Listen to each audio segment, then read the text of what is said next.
good morning, and welcome to the Boopcast number 31, Season 3, Episode 3, already somehow. We are your hosts, SheNoob and... Cory. I pointed the right way! Yay! Yay! And this week, Elena, thank you for the host. We have a very special guest with us, first time on the Boopcast, Mr. Torchwood Boy, also known as Alex. Hello. Hello. Thank you so much for being here. We're very excited to have him here. Thank you for having me. Alex is a Ruby reactor, if you don't know who he is. Do you want to tell us a little bit about how you got into reacting to Ruby, how you got into Ruby in general, and a little bit about yourself? Yeah, I got into basically reacting through basically just sort of watching YouTube, seeing other people start doing it. It was the early days, like 2014, and people started doing it. And then one day I saw a I don't remember how I 100% got into it, but I saw a video where one of my subscribers had wrote in the comments on a video, oh, you should react to this new show that's come out by Montreal, and it's called Ruby. And I was like, Ruby? Why would you name a show after a girl? I was like, and then I looked at how it was spelled. I was like, that's not how you spell Ruby. And I think I went on the comments, people like, Ruby has a U. What are you even doing with your life? Something like that.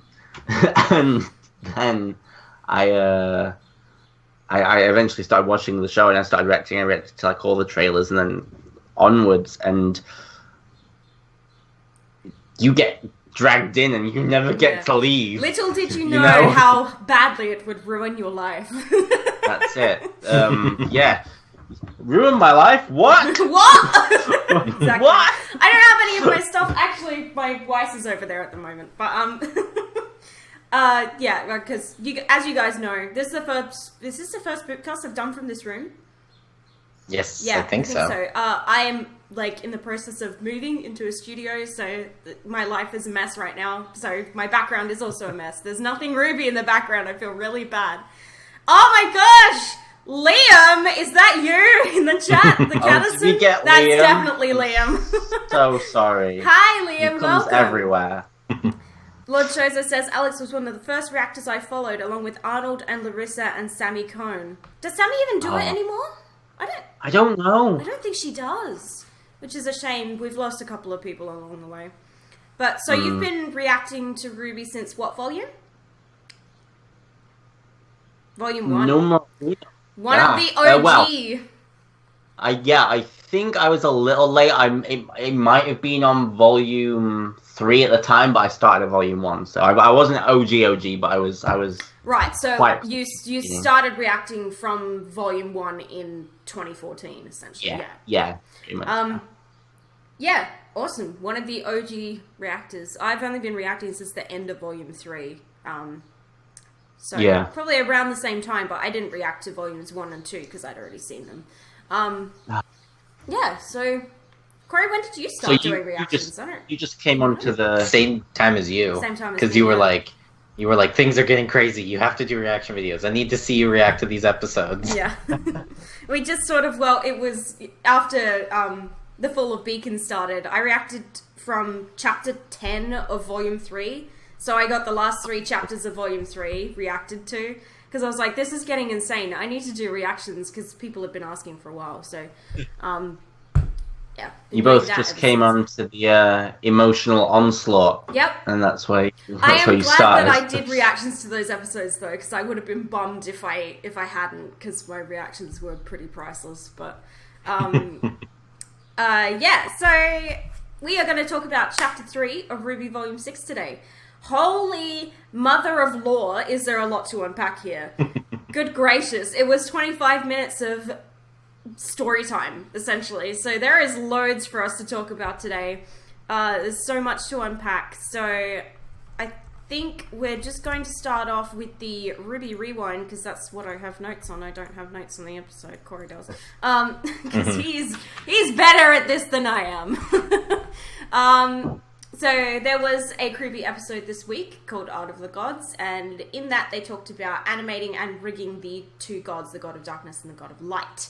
So I found that really interesting personally as somebody who's into like animation and all of that sort of stuff. And my God, those gods, they were a pain in the butt to rig. Holy crap. They ran us through like the different forms of them and how they rigged them, and then the dragon forms as well, how they rigged those. And I'm like, oh my goodness, this must have been a nightmare with those poor animators. But it looked amazing in the final product. So, and then on the rewind, I don't have loads of notes because I was sort of watching it while doing something else. But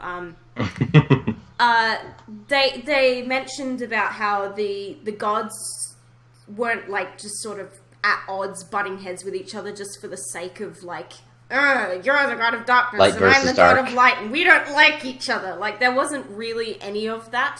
They sort of started to have a disagreement, and then once the god of light was like, hey, she came to me first, he was like, oh, damn, I fucked up. Sorry. Like, it was really interesting that they were very intent on maintaining this balance that they'd sort of created.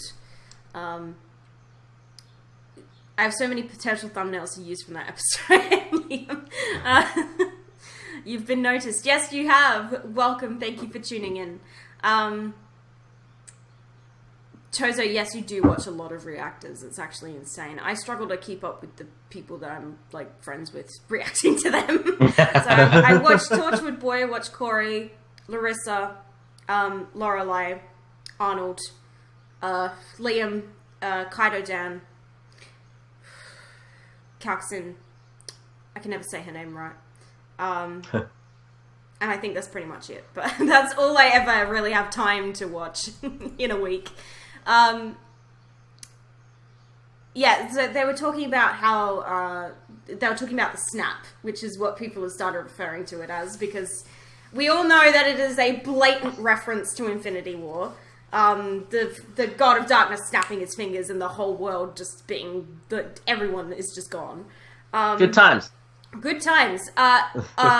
They had Eddie on the rewind, who is the lore master of Ruby. So he is the keeper of all of the lore. It's his job to... basically, his job to maintain the timeline, as it were. So he is in charge of all of the lore to do with Ruby. So all of the... basically everything we saw in this chapter, that is his job, is to contain all of this and put it in chronological order, and to... he's the person that they go to when they're writing scripts to say, okay, does this fit with the lore? Like, so he keeps all of that under wraps. So that's his job, and he was on the rewind. Unfortunately, he couldn't talk a lot about it because he did mention, though, that there were things that they wanted to put in Chapter 3 that got omitted for time. But he said he didn't want to talk about those just in case they decided to include them in future chapters. So, yeah, it was really nice to sort of hear his perspective on this chapter, because there was obviously a lot of lore. And he... what was it that he said now? I can't remember. I was just about to talk about it and I completely lost my train of thought. But that's great. It's early, guys. Are we talking about how people came back? How we talked about how there was a better explanation? They asked him if that was a reference to Infinity War or Smash Ultimate, and he actually said Smash Ultimate. So the actual blast that the God of Darkness sent out to wipe everyone out, he said that was a Smash reference. So I'm impressed that they managed to make that reference in such short time. Because that only happened a couple weeks ago, didn't it? I think he was joking, because everything he talked about during the lightning round was kind of a little bit sarcastic. Yeah. It was at the very least, definitely an Infinity War reference. We all, but too soon. Too soon. It will always be too soon. I haven't even seen the movie yet, and it will always be too soon. Like, I'm catching up on my Marvel. She only watched the Spider-Man parts. I have seen all the Spider-Man parts, but I haven't seen anything. Well, this has been great. The snap actually got spoiled for me for Infinity War, so I ended up then going, well, crap, I'm just going to watch all the Spider-Man parts and then catch up on it later. I'm still going through the movies. I'm a very new Marvel fan, so... hello, Jack Scully. Welcome to the stream. So Jackie on this rewind was having a go at everybody, and I want to say something here because she was real super pissed off at Salem for like destroying the world, as she put it. But I'm like, dude, you're being super like judgmental and unforgiving. This isn't all Salem's fault exactly. Like, not all of the blame rests on Salem's shoulders here. A lot of it rests on Osborn's too, and also a lot of it rests on the gods. Jack. Thanks. Yeah, so I was just like, come on, like, cut them some slack. But you know, so that's pretty much all I had about the rewind. That mostly it was just them talking a lot about the lore and gushing over how amazing the episode looked, because it did look amazing. The animators outdid themselves with this chapter. What an undertaking this must have been. And at the start of the creepy, they did the Crewbie. They did say that this episode was massive, and it is only the third chapter of the volume. I have a feeling it's probably going to be the biggest chapter of the volume, and likely the biggest chapter of RWBY ever. It's certainly the longest.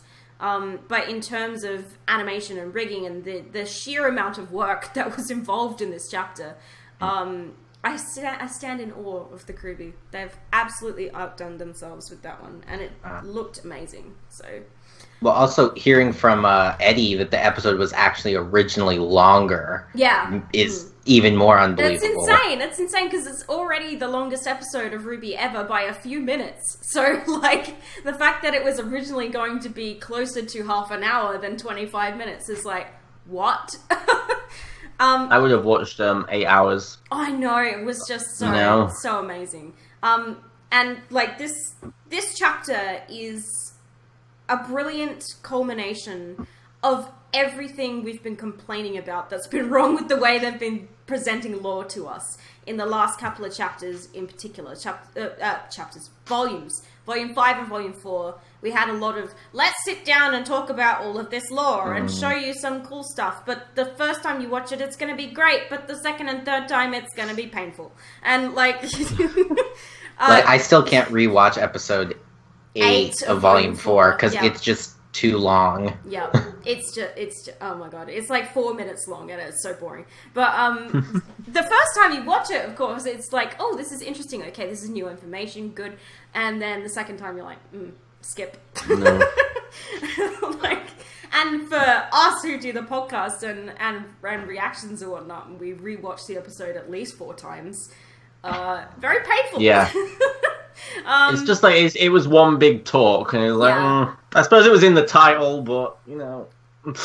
yeah, that's a good point, Chozo. Actually, watching a reactor. Oh, actually, I found watching reactions to Volume 4, Chapter 8 very painful, because I was just like, nobody's reacting to we're just sitting here and like watching and like taking it in, and that's what this entire chapter was. So don't expect anything from my reaction whatsoever.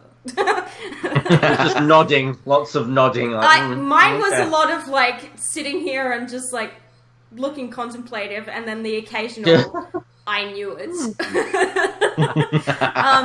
But yeah, I think everyone's reactions are going to be like that this week, because a lot of us spent the entire episode sitting there taking it all in, and like, I must pay attention to every single little tiny detail and not talk for the whole time. It was a very hard chapter to react to. So, hi Bartek, welcome to the stream. Hi Blue Wolf Alex, welcome. Yeah, exactly. And of course, Volume 5 suffered from a lot of, we're going to tell you crap we've told you already 3 different times. And let's not even discuss Chapter 9 of Volume 5, because that was just a mess.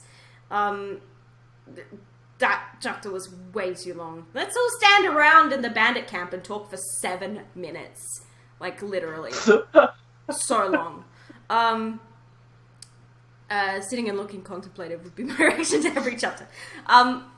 But it was such an interesting chapter to react to, because a lot of what's going on in my head is not on my face.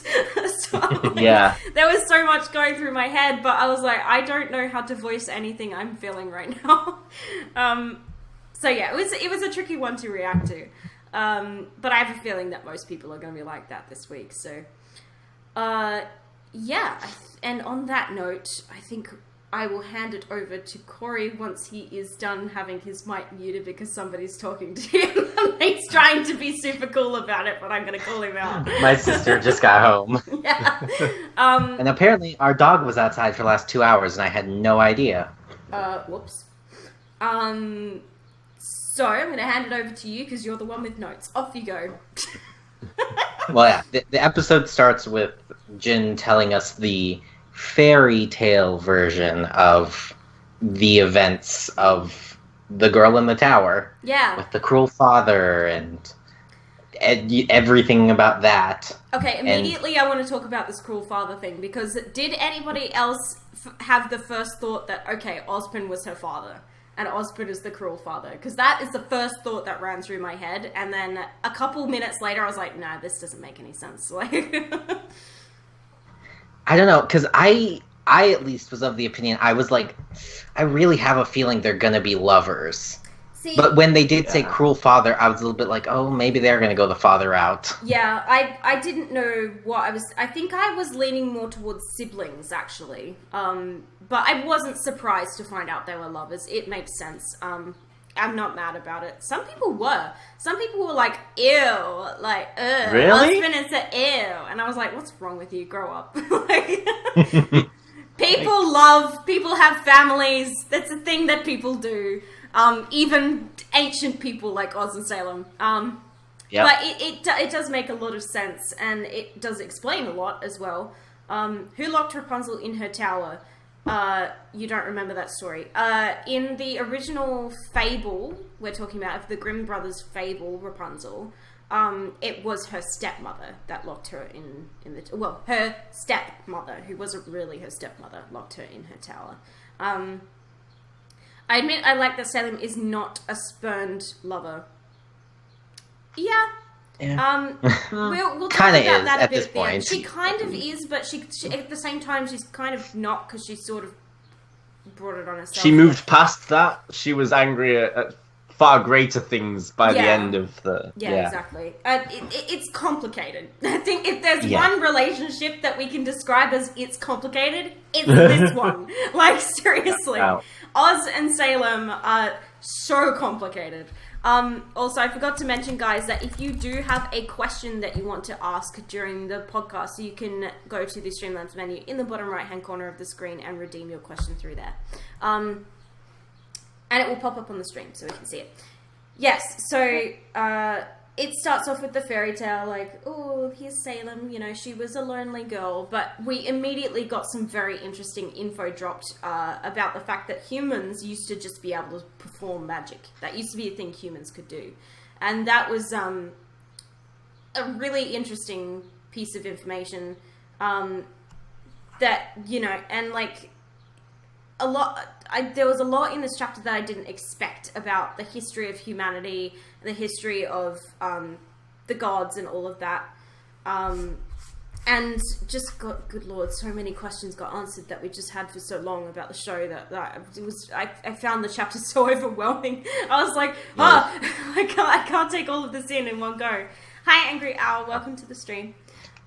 Well, one thing I wanted to ask you about is, did you notice that when she was holding up her hand of magic, that there were the 4 big magics, and then there were like 6 magics underneath? It was the first thing I noticed. I was like, oh, relics reference. I was like, oh, they look like the relics. But they obviously weren't the actual relics. It was just like it was a nod kind of thing. Well, I think that it might still kind of be a reference. I mean, obviously it's not the relics, but at a little bit later on, they talk about how they talk about the god of light and darkness, and then call them creation and destruction. Yeah. And those 2 orbs are also orbs that were in her hand. Yeah. I'm like, okay, so if we have creation and destruction, the other 2 must be choice and knowledge. Yeah. I think that because later on the god of light says that the relics were a gift to mankind. So I think that her using that magic and seeing the 4 orbs is definitely it's a projection of those relics, and I feel like the relics sort of what gave humans the ability to wield magic or something like that. It's all one big reference, but those weren't the actual relics themselves, obviously. But hi Arnold, welcome to the stream. Hi Arnold. Hi. Murder of Birds is here.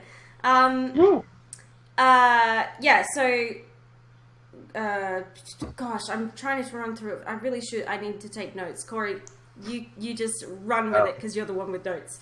Bartek just said there's no. Hang on. Let me fix it. I probably forgot to turn it on. That's all. Okay, I was like, Hold on 1 second while I fix this. Cory, take over.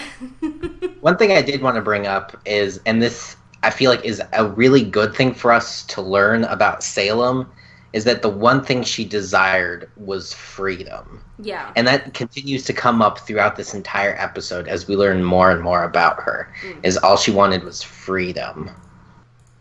And I think that then makes the curse that she was given even worse. Yeah, she'll never be free to... She'll never be free, yeah. She'll constantly be trapped in her current form. If you guys refresh the stream now, the question should be working in the Streamlabs menu. If you have a question to ask. Yeah, so the motif of freedom did come up a lot in this chapter, and I do feel the little tiniest smidges bit sorry for Salem, but at the same time, she was kind of a dumbass and did bring it all on herself. But I know, but I don't blame her for grieving. No, I don't blame her either. I'm like, people do stupid things when they're grieving for the ones that they care about, and like, if somebody I cared about died, I know that I would go to the ends of the earth to get them back if I could. But yeah, so I understand her, but she was being a dumbass. And she brought about the end of the world by being a dumbass, so I can't really give her a free pass for that. It certainly added depth to the character, though. A lot of depth. Where there was previously almost no information as well. We knew almost nothing about Salem, apart from what Oz had told us. And obviously, with recent events, we were like, well, we can't trust anything this bitch says, because he just lies about everything. And actually, I was really surprised in this chapter that I thought I would leave this chapter being like, oh, this was all Ozpin's fault, that slimy son of a bitch. But I left this chapter being like, Ozpin's actually okay. Yeah. I wasn't too mad at him, but I think I was equal parts mad at him and mad at Salem.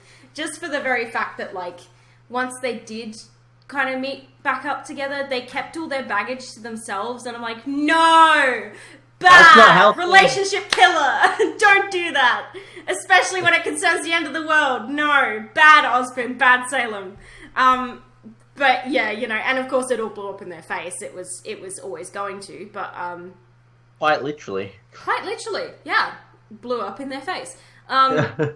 I'm so happy Oz turns out to be okay. Well, the thing is, I'm still on the fence about Ozpin. I don't know how I feel about him, because I understand his motivations and I understand why he keeps the secrets that he keeps. But I'm also like, you're an idiot. What are you doing? Like, how did you think that this wasn't going to go badly if you kept lying to people and telling half-truths all the time? How did you think that was not going to come back and bite you? And it has in a very colossal way. It was honestly his first mistake in his reincarnation, is he lied to Salem. Yeah. Or he half-truthed Salem. Oh. He lied about it. And everything comes down to him not telling the full truth. Yeah. So he has a history of just not telling all of the truth, or twisting the truth to suit his needs, or just blatantly lying. So, that's the thing about Ozpin, though. He doesn't often straight up lie. He did lie about the questions. I have my own theory about the questions, which we'll talk about a little bit later. But I'm not completely sure what Ozpin is so intent on hiding. He doesn't seem to know anything that Salem doesn't. a lot of people were confused about, like, oh, this is Ozpin's big dirty secret. Why was he so scared about having this revealed? Have you guys talked about the gods? They annoyed me so much after rewatching the chapter a few times. I know. We will get to them. Same. We will get to them. Don't worry. Yeah, so, like... We are jumping around quite a bit right now. Well, I mean, it's hard not to with this chapter because everything sort of, you know, it's all interconnected. But, yeah, Ozpin... I understand why he wanted so badly to keep this a secret, but to want so badly to keep this a secret to the point where he was literally going to attack Ruby last chapter to prevent it from being... You know, to prevent them from finding out about it. I'm like, do you guys think that's like it's his own shame of that, or his sort of guilt of what he did and what he caused, or it is 30% shame, 70% guilt. Like that's why he doesn't want this. Because I think a lot of the reason he was hiding this secret is obviously he's like hiding his past mistakes, which is the shame and the guilt there. But I think the main thing he was trying to hide from them is that Salem can't be beat. Yeah, Salem like can't was the die. final line. Yeah, that's that was the like main that thing was that thing. he was trying to keep a secret. Is that when he asked Jin, "How do I destroy Salem?" she said, "You can't." And like they must have, like Team Ruby and Crow, they must have known that in the back of their minds. They must have known that this is not a fight that's going to go their way. And it actually calls back to something Raven said last volume. Raven loved to crap on about how, like, there is no defeating Salem. We can't beat Salem. It's impossible. La, la, la, la, la. And she seemed so adamant about this, and we were all just blowing her off because, ugh, shut up, Raven. But I have my own theory that Raven was actually the one that used the first question from Jin, and she found out the truth about Salem and Ozpin, and that's why she left. So that's my theory. I don't know, because we talked about this last week that we know that no maiden has opened up the vault since it was sealed away 80 years ago. Yeah. So she couldn't have, like, that question had to have been asked during the Great War. Yeah. Like, the thing is, though, Ozpin's so shady at this point, I just don't trust anything he's ever told me. So I'm like, I'm just going to disregard all logic that dictates this is not possible, and this is still my working theory. Like, that seems fair. Outside of that, outside of that, because I don't know who else could have possibly used that first question. It could be somebody we're not even aware of at this point in time. Because, like Cory says, the vault's been sealed for 80 years, so... Maria! I mean, she's old enough. She would have been, like, 4 when she asked the question, but, you know. What's your favourite colour, where do babies come from? Where do babies come from? Oh my gosh, that's fantastic. We only get that info from Cinder. Is that a real way to get info from? Yeah, exactly. We can't trust anything that bitch says. The two things that give me pause to think that's true is that A, they needed Lionheart to open the passageway, and 2, they needed the Spring Maiden. Mm-hmm. And granted, she's the Spring Maiden, but she wouldn't have had Lionheart to open the passage for her. No. Yeah. So that's my theory about the question, but aside from that, I have no idea who really answered it. Arnold says that she'd need to know Jin's name. Yes, she would. That's very true. Cinder may not have a clue, to be honest. Yeah, well, we know Cinder's pretty clueless about most things, so it's not about overpowering the enemy, it's about taking away what power they have. Yeah, exactly.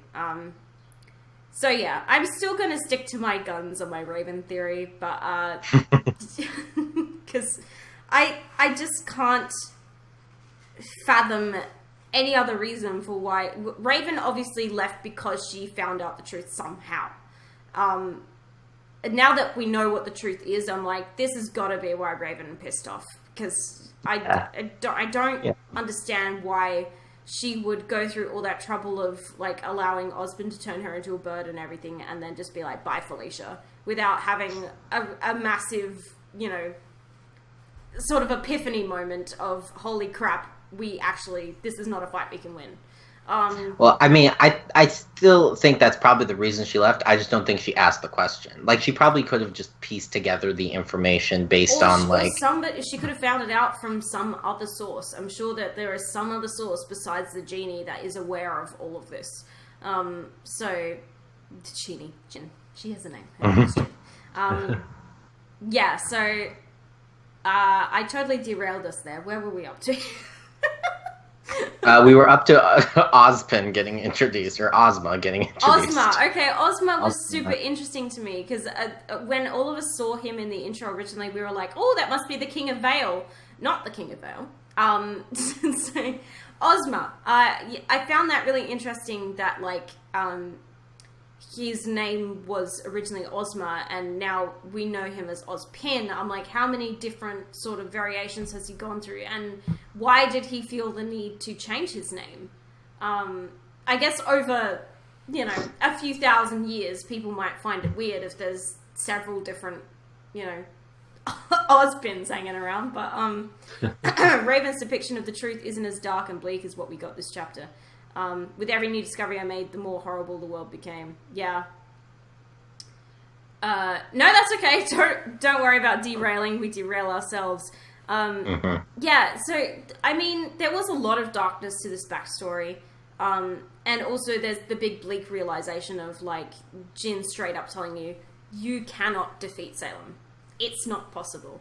But we'll talk about that because it's at the end of the chapter, because there's a lot that I want to say about that. But yeah, so Salem and Ozpin know about Salem's invincibility. Yeah, exactly. So she literally cannot be killed. Like, she's tried to kill herself and it just hasn't worked. Even the Pools of Grim didn't kill her. So yeah, shit out of luck on that one.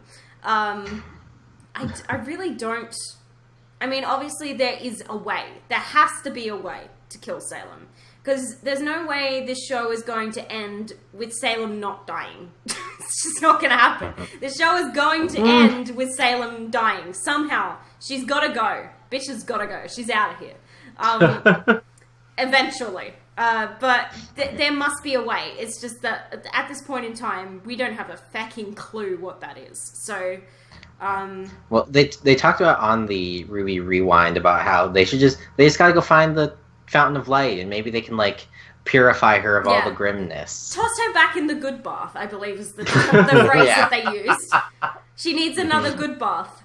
She's had a good bath and a bad bath, and now she needs another good bath. Theroden, Jin said Oz could kill Salem, not that anyone can't kill her. That is what I wanted to talk about at the end. So we'll get to that at the end. Raven is just brooding and scared. You're not far off. I hate Raven so much. Everybody in the chat knows how I feel about Raven. Okay, but Cory, help me. Where are we? It's early. Well. The thing I thought was interesting is that the way that Jin described Ozma was she described him as righteous and with a pure heart full of courage. Yeah. And I was just like, what is that? Like, I guess, mean? Fairy tale stereotypes, but I was like, he doesn't, like, based on what they also tried to tell us about Ozma later, I'm like, pure of heart seems like a stretch. Doesn't that always come about in, like, what you first see in the person you may be romantically feeling towards? Like, oh, you're perfect. There's nothing wrong with you. This is how I'm going to describe you. And then as time goes on, you're like, oh, no, actually. Actually, this is a flawed individual. Yeah. Theories that make you go, Yeah, so Arnold has posted a theory in the chat. Some people think the water that Cinder fell into in Chapter 2 could have been the Fountain of Life remnants. It would explain how she didn't drown for several weeks. But I don't think she was actually in the water for that length of time. But the like... I definitely got the, like, tree vibes from the tree above the... Yeah. I was thinking that myself, yeah. I'm with you there. I can't stand Raven either. Yeah, fuck Raven, seriously. But I hate Raven. I've never been in such a place that hates Raven so much. I'm like, oh well. I just Don't can't worry, stand her. I'm not. I've talked plenty about how You much just I dislike really Raven. hate her. I just I don't like her as a person. I think she's a piece of crap. But she's a real great piece of work. mother now. And a wonderful mother. Yes, mother of the goddamn year, 2017. 2018 as well, actually. But Where are we? God, I just can't stand her as a person. I think she's just very selfish and self-driven and brooding and annoying and just I just dislike her. Very strong. I'm getting that. I'm getting. I have feeling. strong feelings towards Raven. The same feelings that I have towards who's the other character that I really hate, Cory? I can't even think of their name now. Other character you really hate? Yeah, Adam? Adam. Oh my god. Adam, Oh yeah. yes. Well, I was like, who else? do you Everybody hate hates with Adam, Sarah? but like I have no good words to say about Raven or Adam. Yeah. I agree with Theoden. Good character, bad person. Good character, terrible person. Exactly. Yeah. But even then, you see her as irredeemable, whereas I'm still like, she can come back. No, fuck that bitch. Ow. You like Adam. Nobody likes Adam. Adam's a bad character and a bad person. Leave now. I actually don't. But metaphorically. Oh, not good. That's better. Anyway. Oh, thank goodness. Okay, stay. Come back. Stay. Come back. Get back to the point. What are we talking about? Gods and things. Cory, help. Okay, well then the next shot is Ozma fighting that evil armor, and I'm like, it's Weiss's armor. Yeah, I did notice that. Weiss's armor in the Lonely Girls Tower, like, parallels. Yeah, parallels.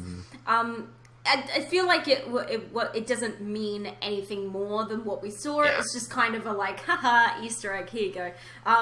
Let's see if anyone remembers this from the white trailer. Yes, we do. Thank you very much.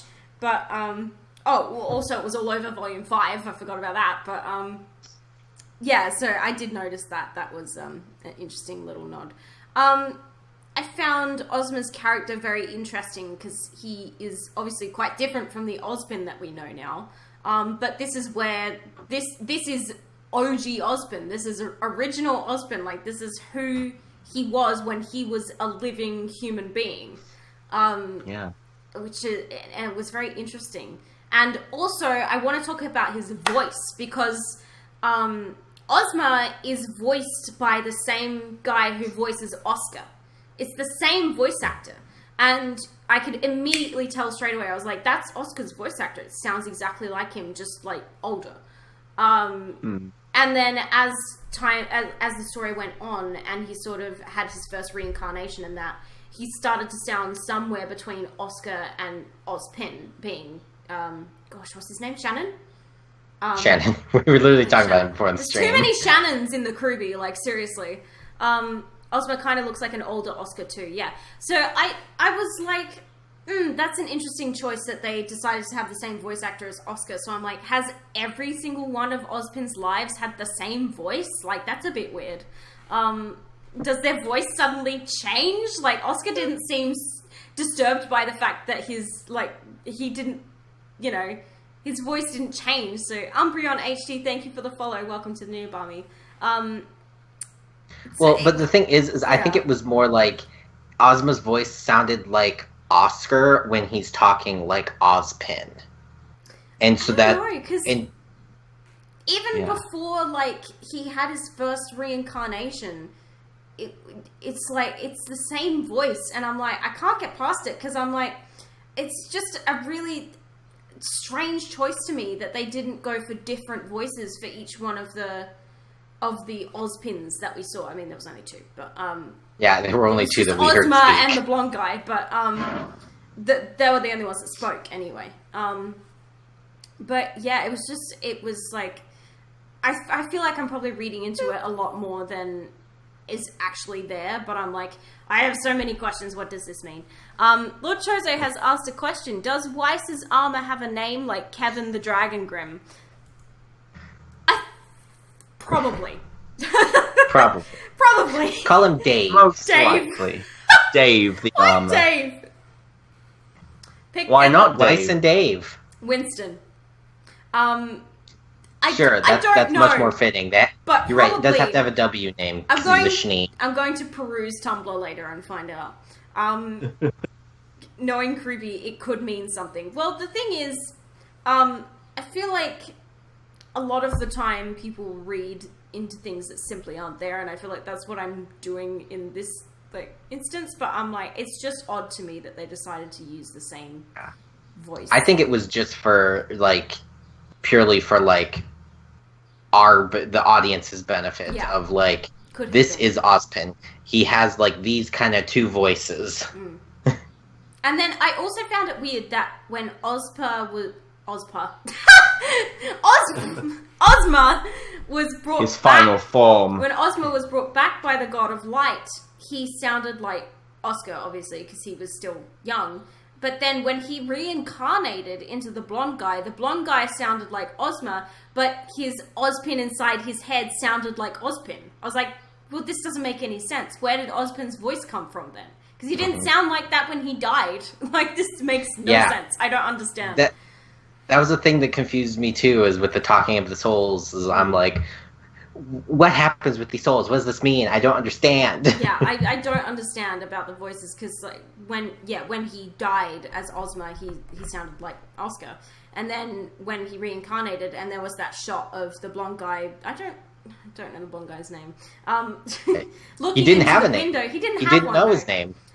Looking into the window, and Ozpin says to him, "What are we doing?" It was Shannon's voice, and I was like, "Well, that's odd, because when you were alive, you didn't have this voice, so that's really strange." Well, but the next shot that kind of messed me up with that was that it showed Ozma backing away in horror. So it was Ozma was the blonde guy, and then the blonde guy in the reflection, who was Ozpin. Yeah, he was the actual blonde guy. I don't know. I don't understand. This is why it's so confusing. It breaks my brain just thinking about it, because I'm like, I don't understand. Yeah, I don't know. It's just the voices, the usage of the voices just confused me, and I'm like, where did this mystical Ozpin voice come from then? If it wasn't his original voice, I feel like it would have been less confusing if they just had Shannon voice Ozma. But at the same time, it wouldn't have really fit. His voice wouldn't have fit that character, I don't think. No. So I understand why they went with Oscar's voice, but it confuses the crap out of me at the same time. We are taking way too long to get through this. Holy crap! We're at 50 minutes. We're not even at. Or that's how the story should have gone. Yeah, we're not even 2 minutes in. Yeah, so obviously, Ozma comes, rescues the girl from the tower, la-di-da, everything's happy and wonderful. It makes you understand, though, why Pyrrha liked this story, though, because it's all romance. Oh, gosh. Pyrrha. The sappiest romantic that we knew. Don't make me sad now. Great. Rip. And, okay, moving away from sadness, Ozma dies. Yeah. Well. Yeah. Yes. Okay, yeah. Here's my question: how long is it between Ozma rescuing Salem and Ozma dying? Did they get married? Why didn't they have children in this time? I'm like, okay, he died and they had no children, and it didn't look like a lot of time had passed. So it was 3 days. It was 3 days. Died of cholera. It was 10 whole minutes. I am forgetting that this is a fairy tale, but yeah,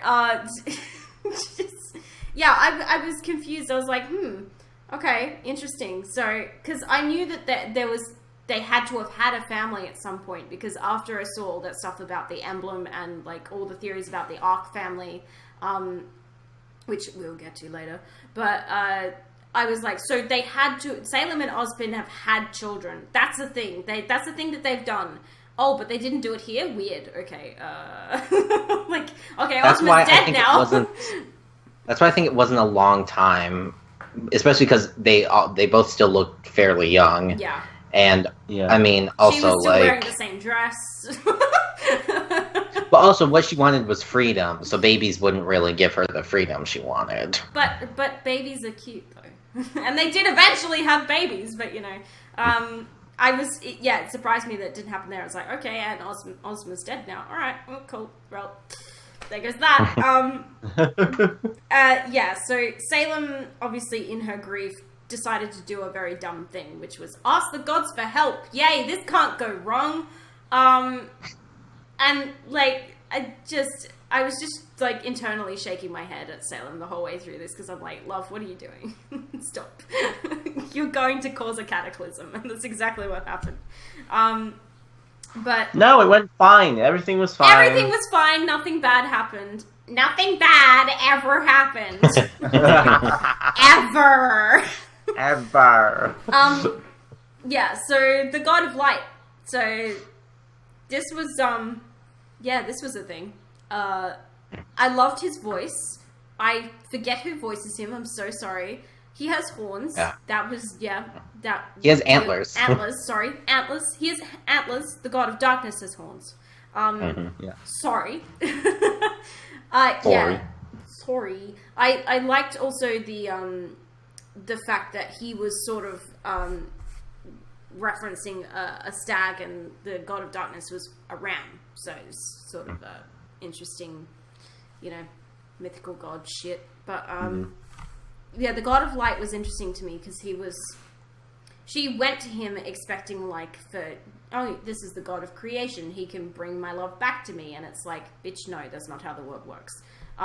If that was the way the world worked, why would anybody ever need to die? Exactly. Think it through. But obviously she's in a state of grief, so she's not thinking anything through, clearly. And the God of Light just straight up refuses her, and he's like, let him rest. Like, it was his time to go. That's why he's gone. He's gone now. Let him go. He's not coming back. Sorry. But I was surprised that she went in there just, like, expecting him to be like, okay, yeah, sure, here you go. Like, no. I mean, this is a girl who's been stuck in a tower her whole life. True. She doesn't have... And she's grieving. Yeah, I mean, she clearly doesn't have a lot of worldly knowledge if she thinks that the gods are just going to give her whatever she wants without, like... And it takes some, like, guts as well, just, like, walk straight up to the gods and go, well, what are you going to do about this? Look what you did! Fix it! Ruby characters change clothes in as little as 3 volumes. She was wearing the same dress the whole time. And I'm going to talk about the dress, actually, because as beautiful as the dress was, it was awkwardly animated. It was just so long that I feel like it was very cumbersome to the physics engine, because there were a lot of moments where she was moving around and it just didn't look right. And I was like, I can forgive you because the dress is very long, but, like, at the same time, why make it so long if it's not going to look right? There were a couple of times where I was like, okay, it looks fine here, but especially when she was running at the start, when they were running away from the tower, I was like, ooh, bad dress physics. Ouch. Like, this is not good. Yeah, I was like, she's stepping all over her dress right now. She's fallen on her face 3 times. So cumbersome. I'm like, it's so beautiful, but, like, oh, yuck. The physics, ugh, not good. But yeah, it's just a small thing, but you know. I know, it was half a second of animation. It's a very pretty dress. I like it a lot. I love Salem's character design in general. She doesn't look at all how I would have expected her to, which is what I like. She was very pretty as well. But obviously, she wasn't the sort of fair maiden that we sort of like. That she appears to be. She, you know, when the God of Light refuses her, she's like, but that's not fair, you know. And he's like, it's almost like a child throwing a temper tantrum. Yeah, exactly. Yeah. Yeah. You know, she's been locked away for that long. She probably doesn't have the social skills to know what to do in that situation, so she reverts back to being more childlike, more like, but I want this, and I want it now. You know, like, kind of in that sort of sense. And also, the only person we know of in her life besides Ozma was her cruel father. The elusive cruel father, and I think a lot of people forget that when they talk about Salem in this context because she was locked away in a tower her whole life. She probably has no social skills, no etiquette whatsoever, and doesn't know how to deal with things like grief. So, and we can blame all that on her cruel father. But, yeah, so, of course, she doesn't know how to react when he refuses her because she just went up there being like, oh, I'll just ask the gods to bring him back. It'll be fine. Because she doesn't understand that that's not the way the world works. And they'll see how unfair this was, and they'll give him back to me. It'll be fine. Yeah. And the god tells her that. He's like, no, I'm not going to disturb the balance. From a psychological point of view as well, because I think I got into this in my reaction, but from a psychological point of view, when you look at that and you sort of see how she reacts to him saying no, you almost get the sense of like, how many times has she asked for something from her cruel father? And he's also said no. And then so in her mind, she starts comparing the two, and suddenly it gets very dark and twisted for her. And yeah, again, like how many times must she have asked him for freedom, perhaps? And he's just told her no every time. And now she's gone to someone else expecting it to be different, and it's the same. And so, well, if you also, even working off that thought, she said that she found her freedom in Ozma. So for her to be like, this is unfair, give him back to me, give me my freedom back, she's literally asking her dad for freedom again. Yeah, essentially. That's it. At the core, yes, you are correct. And then, of course, when he refuses her, she turns to the god of darkness. And here we start to see Salem showing some true colors that perhaps she didn't even know that she had, where she's literally manipulating the god of darkness by not telling him about the fact that he was only her second choice. But I knew Jin, you were the one I must come to. Yeah, Jin even makes a point of saying she was careful to leave out the details about his brother.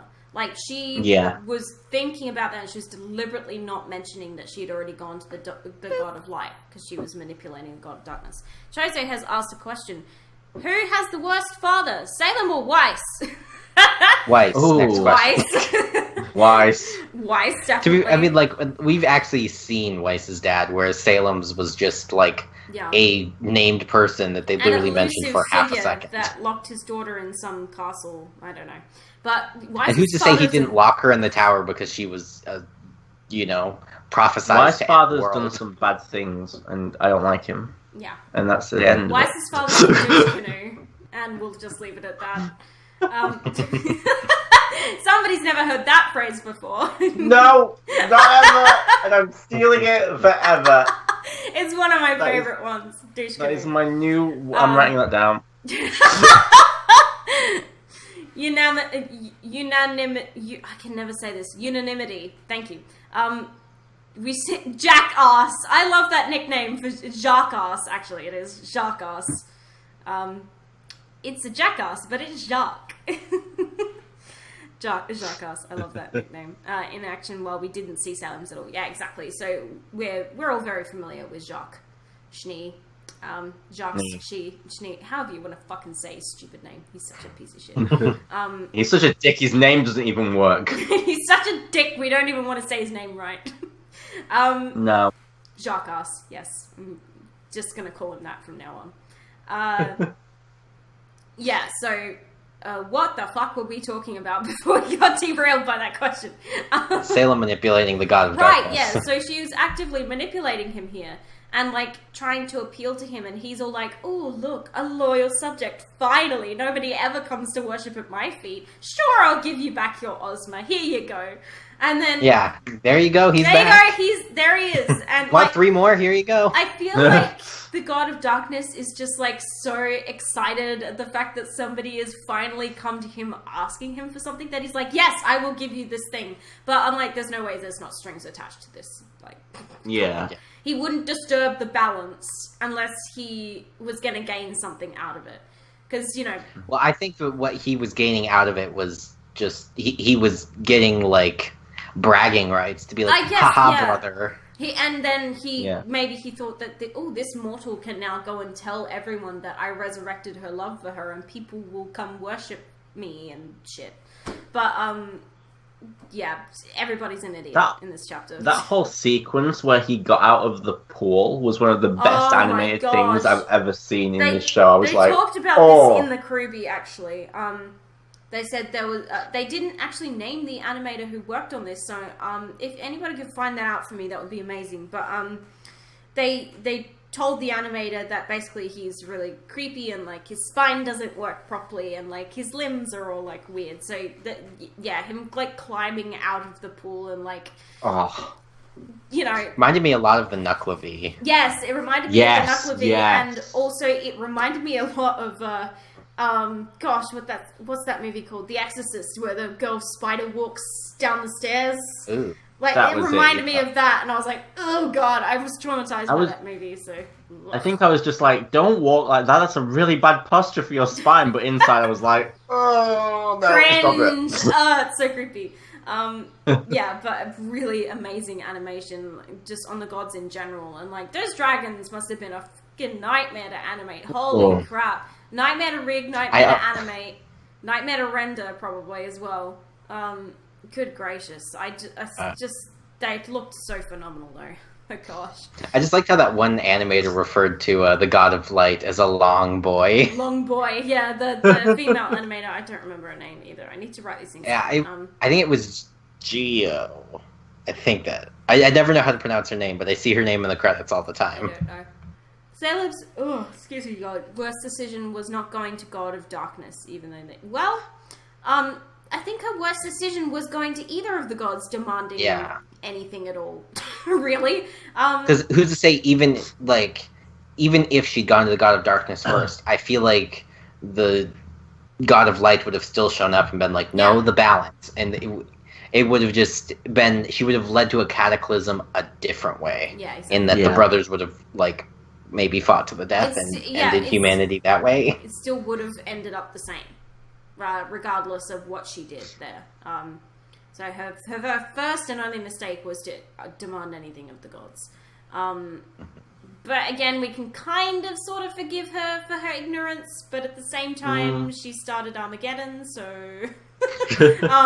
but... Potato. She was grieving, but Armageddon, you know. Let's just call it a big whoops. Let's call it a massive oversight. Hindsight's no one's 2020. fault mistakes were made. The thing is, though, hindsight's 2020, but Salem didn't learn anything from her mistakes. All she did was blame everything and everyone else except for herself. And she couldn't look inward and see that, actually, I fucked up. All of this is my fault. I'm an idiot. And she never had that moment of, like, this is all my fault. She just wanted to blame everything around her for something that she caused. If Salem hadn't gone to the gods, Ruby's first year at Beacon would have been a whole lot different. Well, yeah. I mean, Ruby wouldn't have existed for a start. Our gods completely immortal, so they can't kill themselves. Well, I mean, they're gods. What do you think? Like, they're all-powerful beings. They created the universe. They can destroy it. Like, they are exempt from normal rules. Gods are gods. So... I don't think that the gods are tangible at all. Like, we saw that all the humans tried to attack them, and the God of Darkness was like, lol, trolled. Like, they're gods. They're completely infallible. So, going up against the gods is not a good idea. You're shit out of luck. So... And obviously we have this confrontation between the two brothers. And I loved the animation of the God of Darkness, like, starting to sprout his dragon wings and his tail. And they mentioned this in the Kruby, but as he walks, his horns get bigger and sort of become more dragon-like. And, lol, ching. I said trolled, but... yeah, and, like... this whole sequence was just beautifully animated. The God of Light, my gosh, I keep thinking about what a nightmare that would have been to animate. Like, holy crap, it's essentially, you guys know those long slinky things that you, like, put at the bottom of the door to stop bugs getting in? Any Aussies will know what I'm talking about. They're like these long socks filled with sand, and you put them at the bottom of your doors so spiders don't come in. that is essentially the god of light, and it's like every single tiny little segment of this thing has to be animated, and I'm like, oh my god, the amount of work. As someone who totally knows what you just described to the fullest extent, both of us, we are both 100% keyed into what you just meant then. Somebody Google You had it me for at Slinky, and then very quickly I was like, what? What? What? I'm going to Google this and show you both a picture, because Don't want to see anything that has to do with spiders, okay? I will jump out of that window and I am on the first floor. Ironically enough, they're usually called a door snake, and they're to keep snakes and spiders out. Ooh. I will find a photo. Here we go. This is a decent one. Door snake. Yeah. Oh god. This is a thing, and any Aussies will know about this because we live in a land where everything is constantly trying to kill you. You literally sent me a picture of you with a snake outside your door last night. I'm gonna send it to you on That Discord. wouldn't scare me. If the spider came, then I would be leaving the country. I forgot to talk about this on stream, which I will do later, but I had a close encounter with a very large snake the other day, so that was fun. But I'll talk about that later tonight. Alex, take note regarding the spiders, yes. I know. This country is filled with dangerous shit. It's a little bit like Remnant. There's constantly things around that are trying to kill you all the time. That's what she said. Chozo, come on. Draft excluders. Well, in a country where there are no dangerous insects, yes, it is to keep the draft out. But in this country, it's to keep out the snakes and spiders. There was this realm in which Ozpin met the god of light, so they might be killable when it comes to their physical avatars, but you can't destroy their main bodies. I doubt that they're fallible at all. They're all-powerful beings, so... I mean, they're fallible. They're just not killable. They're not... You can't... I don't think that the gods can be destroyed. Yeah, they might be able to kick the crap out of each other, but maybe not, Maybe, yeah, the mortals might have some trouble.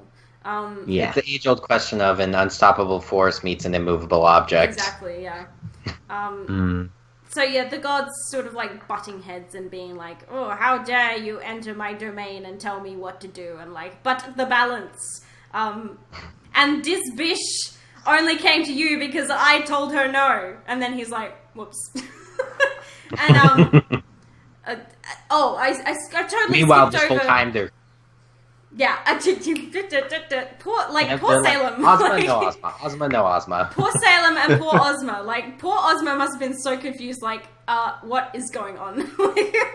Why am I alive, dead, alive, dead? What's happening? I totally He was skipped the, over I don't know if anyone's... I don't know. I know you guys play D&D, but I don't know if anyone in the chat has. But he was literally the blink spell. He was in, he was out. He was in, he was out. Yeah. He was in, he was out. It was...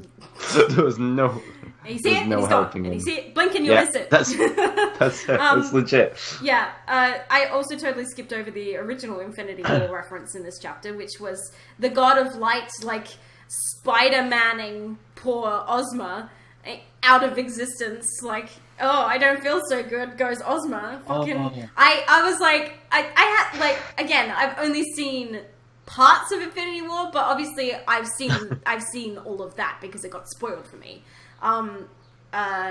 So I was like, oh, come on. Like, that was one of the things I reacted to most viscerally in my reaction. I was like, you can't do that. It's too soon. But How dare you? did. How dare you? I did not snap my fingers in my reaction to Ozma. Liam! You are a bad person. Blink is one of my favorite spells to be a dick with. Yeah, so and then, like, I was like, oh, you guys, you can't do that. That's just cruel. And, like, the gods, were so focused on having their argument and being like, my dick is bigger than yours, and, like, just taking it out on poor, like, Ozma and Salem and being like, oh, you want your love back? Oh, he's gone now. Oh, and he's back again. Oh, and he's gone. And it's like, I feel bad for Salem here. I was like, holy crap, talk about traumatizing this woman. Like, seriously. Well, it's like they're having a family argument. They're just, the consequences appearing on other people. Yeah, when they have a disagreement, it ends up with someone being destroyed and reincarnated 3 times over. Like, just seriously, everybody needs to take a chill pill in this scene. But yeah, once the God of Light is like, well, she came to me first and I rejected her, so she's come kneeling at your feet because she's a stupid mortal. And he's like, okay, well, allow me to correct my mistake. And then Salem is all like, oh, give him back to me. And that's when they chuck her in the pool of life and make her immortal. So I'm like, this confuses me, though, because I'm like, what exactly were they aiming to teach her by doing this? Exactly. That's my exact thought as well. Is like, they want to teach her the balance of life, the importance of life and death. So she can't die. She gets eternal life. Yeah, it would make more sense to do to her what they did to Ozma, wouldn't it? Exactly. Make her reincarnate. Yeah, it would make more sense. So they obviously didn't think that one through very well, but obviously, also, like, and they thought that she would learn from it, but I don't think she is the type to learn from her mistakes. I don't think she knows how. It's not gone well. It's not gone well. It's not gone well so far. So far, she's learned nothing. No. So also, one thing I wanted to ask: did you guys get the impression that when she fell into the pool the first time, that she actually died in the pool, and then she appeared at the top? Yeah. And that was her first death? Yeah. Because I didn't catch that on my first watch through, but when I watched it again, I was like, wait, she died there. Yeah. She was taught the bad side of not dying, exactly. So, but giving her immortality to teach her the importance of death seems a little like an oxymoron to me. I'm like, maybe you should have made her reincarnate like Ozpin does, but I'm like, yeah, the gods just did not think that one through very well. And obviously, like, Salem, being the person that she is and being brought up the way that she was, cannot cope with anything at all, really. No. She doesn't have a coping mechanism whatsoever. She can't cope with things when things go wrong. So, of course, she learns nothing from this experience. And she's like, oh, well, I played tricks on the gods and I turned them against one another. I can turn all of humanity against them. This is going to go super well. Because it went so well the first goddamn time that I went up and tried to demand things of the gods. To roam the world in unending torment seems like a really bad punishment. It is a very bad punishment. And we don't know how long it's been, but it's obviously been thousands of years. So, But still, I don't know, like, roaming the world with unending torment doesn't really seem to be a good way to teach her the importance of death. No, it's not a good way to teach her the lesson they were trying to teach her. I think with Ozma's situation, you still get that relief of death, whereas immortal, you literally cannot die no matter how hard you try. Yeah, exactly. And that would be the worst kind of frustration. And all it would do is create a monster of Salem, which it did. Because she's just living in this endless cycle of frustration and unending life. And, like, obviously it builds up in her over time, and she just gets so angry at the gods because, like, how dare they do this to me? And, learns nothing. As I mentioned earlier, all she wants is freedom, and the gods have literally once again taken away her freedom to die. Yeah. She wants to die so much but can't. Ozma can die but is never born. Yeah, exactly. Oh man, that's such a... Damn, yeah. Yeah, damn. I feel really sorry for Ozpin and his curse. And, like, originally what he told us about his curse was, he said, this curse was bestowed upon me by the gods because I failed to stop Salem in the past. Now we know that's actually not the case. That is just a lie. Yeah. And I'm like, why did he tell that lie? But I guess telling that lie is easier than tiptoeing around the actual truth, because the actual truth involves Salem. Salem was my girlfriend. Salem she and I ended had the a world. thing, and then, like, I died of cholera 3 years later, and now we know that that's what I'm going with. Ozma, when he was brought back with this curse. So he has essentially always had this curse. And it was the gods basically saying, look, even if you die, you're going to keep coming back until your job's done. But I'm like, why didn't you just make him immortal like you did with Salem? But, you know, again, the god's not thinking things through. I feel like that's why the god of light, gave Ozma that one, is because he's like, well, maybe if she has to keep seeing Ozma die over and over and over and over and over again, maybe that'll be enough to help teach her. I mean, but he also, like... And it was a little too late at that point. He also discouraged Ozma from like, going back to Salem, because he was like, where you seek comfort, you will only find pain. And, that was true in the end, but, his failure was going back to Salem instead of trying to stop her. Yeah, well, I mean, we'll talk about that. But, yeah, so... What the fuck was I talking about? I keep losing my train of thought. Holy crap. Well, one thing I thought was interesting is that when she was given her immortality, the god said, so long as this world turns, you will walk its face. And I feel like that it will be is an important quote in Salem's mind, and that if I want to die, I just have to end the world. Yeah. I have to... This world needs to stop turning. This world needs to stop turning so I can die. Yeah, essentially. Yeah. But I'm also, at this point, I'm like, does she want that? Does she want death at this point? Or does she want to rule over, like, a godless world and just destroy humanity because she doesn't like them? But does she actually seek death, is the question. I don't know if she does at this point, because she is now a being that cannot die, that is with an urge to destroy. I don't remember what the exact quote was, but yeah, she wants to kill things now, so yeah. I think she just wants to kill things. She doesn't just want to kill them, she wants to destroy. Yeah, forgive me if I'm wrong, though. She still has all of her magical capabilities, unlike the rest of the... Yeah. Yeah, she's still... fully armed in that respect. Yeah. Yeah, that fight's gonna be lit. It's scary now that we know everything we know about Salem, exactly how formidable of a force she is. And obviously, the first time that she went at odds with Ozpin, she killed him.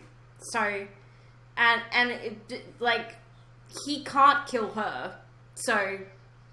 What do? Like, how do we beat Salem? Like, that's the big question. It's like, okay, we can't kill her. Ozpin has tried, but obviously failed every time. And, like, how'd you lock away someone with more power than anyone else? And even Jin is like, lol, you can't. Ha. And it's like, well, what do? I don't, like, how do we defeat this unstoppable force? But, yeah. It's going to be the old lady with the goggles. She's going to save the world. It's going to be her. She has all the secrets. Yeah. Lock her in a tower. I mean... No. That was the other thing. We now know that the where Salem is in the story currently is the land of darkness, where the god of darkness originated from and where the Grimm originate from. So now we know exactly where she is. The only thing is we don't know where the realm of darkness is, but we're led to believe that it is on the face of Remnant, because she was able to just walk there. So it is in Remnant somewhere. Well, we already knew she wasn't on the moon because you can see the moon from there. I remember that was a big theory a lot of people had, was that her realm was on the moon. Yeah, and nobody. I legit said that in the reaction when the evil god of destruction was like, "We will try again somewhere else." I thought, this is the moon. They're gonna go to. That was my dumbass idea. They're on the moon and they're gonna go to Earth. And I was like, whoa! And then he like shot off the Earth and broke the moon. I was like, okay, no, I'm an idiot. But that was a legit thought. And one other tidbit that we got is we now know why Remnant is called Remnant, because the god of light says that this world is a remnant of what will be a remnant of what it once was. Is a remnant of what it once was. After the god of darkness had his big tantrum snappy thing and destroyed everything. Well, in that moment, one thing I noticed on a rewatch is the god of darkness said, humanity uses the gift I gave them against me, about, like... magic. I don't know if he was specifically talking about magic there, or if he was talking about, like, choice. Because there is another... Like, a lot of people are like, well, because they're the gods of destruction and creation, and is one of them also associated with choice and knowledge? I'm gonna have to go Or back these- and rewatch the World of Remnants and stuff like that, because I know that this was mentioned in there somewhere. I know that this was talked about, and I think you're on the right track. I think that the God of Darkness gave them the gift of choice, and light gave them knowledge. I'm pretty sure that was mentioned somewhere in a World of Remnant. Oh no, that was in the episode 8. You're totally I was right. about No, to it say was, that. yeah. Episode 8. Lisa, thank you Yeah. for the host. We'll definitely go back and watch that one. Yes. Yeah, I know. At this point, you do kind of need to go back and be like, Yeah, I'm okay, like, now we know about the I'm gods. Like, now we need What to go in there back was to a all of lie? the lore we have ever seen and cross-reference it to this. Because now I'm like, now everything suddenly will make sense.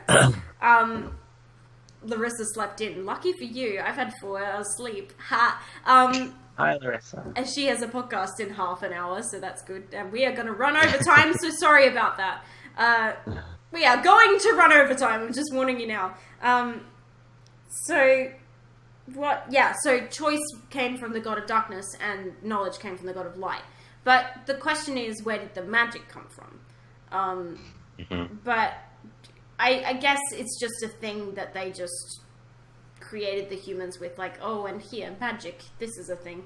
But yeah, I think he was talking about the gift of choice there, not so much about magic. Yeah, because magic has the power to both create and destroy, so I feel like the magic was a joint effort by the gods. Yes. Well, also, then the other thing is that later on, the God of Light does make, when he's showing the relics, he says that humans were made to embody these ideals, and choice is one of them. Lord Chozo, So- I do know Salem's speech from Volume 1, Chapter 1 off by heart. Would you like me to recite it? No, I'm joking. I'm not going to do that. Yeah, Man, but born from dust. I'm sorry. don't you get me started. Yeah. I've on to bring that line up later, though. What was I going to say? Yeah, so, the fact that the God of Darkness, literally wiped the planet of all human life because one bitch decided to turn them all against him. I'm like, that is a massive temper tantrum you got there. Petty is as petty does. Yeah, no kidding. Oh, geez, that's millions of people. You can't just wipe people out because you are angry. Don't do that. And also, did you see that the God of Light looked away before this happened? He realized what he was about to do and was like, oh God. He probably also realized that there was nothing he could do to stop him either. He was like, Yeah. well, this is about to be a thing. All right, everyone duck and cover. It's nothing he can do. And he knows it. He's like, well, shit. And obviously when he talks to Ozma later, he says, a tragedy has befallen your home at the hands of my brother. So obviously he doesn't agree with what the God of Darkness has done, but he also at the same time is like, this planet was a beautiful experiment. Humanity is flawed. We need to go back to the drawing board here and rethink this. And also, we're pissing off. Bye. Peace. Seriously. It just reminded me of, I'm gonna make a Supernatural reference here, but it reminded me of God in Supernatural. And I'm like, okay, rude. You're just gonna, piss off and leave the world to fend for itself. Sure. Okay. Yep. Got my sis and I'm out of here. Let's go again. Yeah. Because I'm the worst god ever. Exactly. Goodbye. Goodbye. Sorry if you're not caught up on Supernatural, but I mean, Cory, isn't you that caught up on upset- Supernatural? I mean, I'm 3 seasons behind at this point. Oh, But still, man. that was from 5 seasons ago, wasn't it? Yeah. Something like that. No, something like that. 3 or 4, yeah. Where are we up to Fine. now? We're up to 14 or something. I'm not even caught up on that, but Yeah, we're on 14. I'm 1 episode behind. do gods say, "Oh God"? No. They say, oh me. Oh me. Oh my husband. It's. I am losing my train of thought like crazy because I'm super tired. What are we? The moon! The moon! Oh my god, the moon, yes! the freaking moon! We have to talk about the goddamn moon because ever since the Wait trailer, we've been like, hey, what's up with the moon? They've never so much as given us a hint of an answer.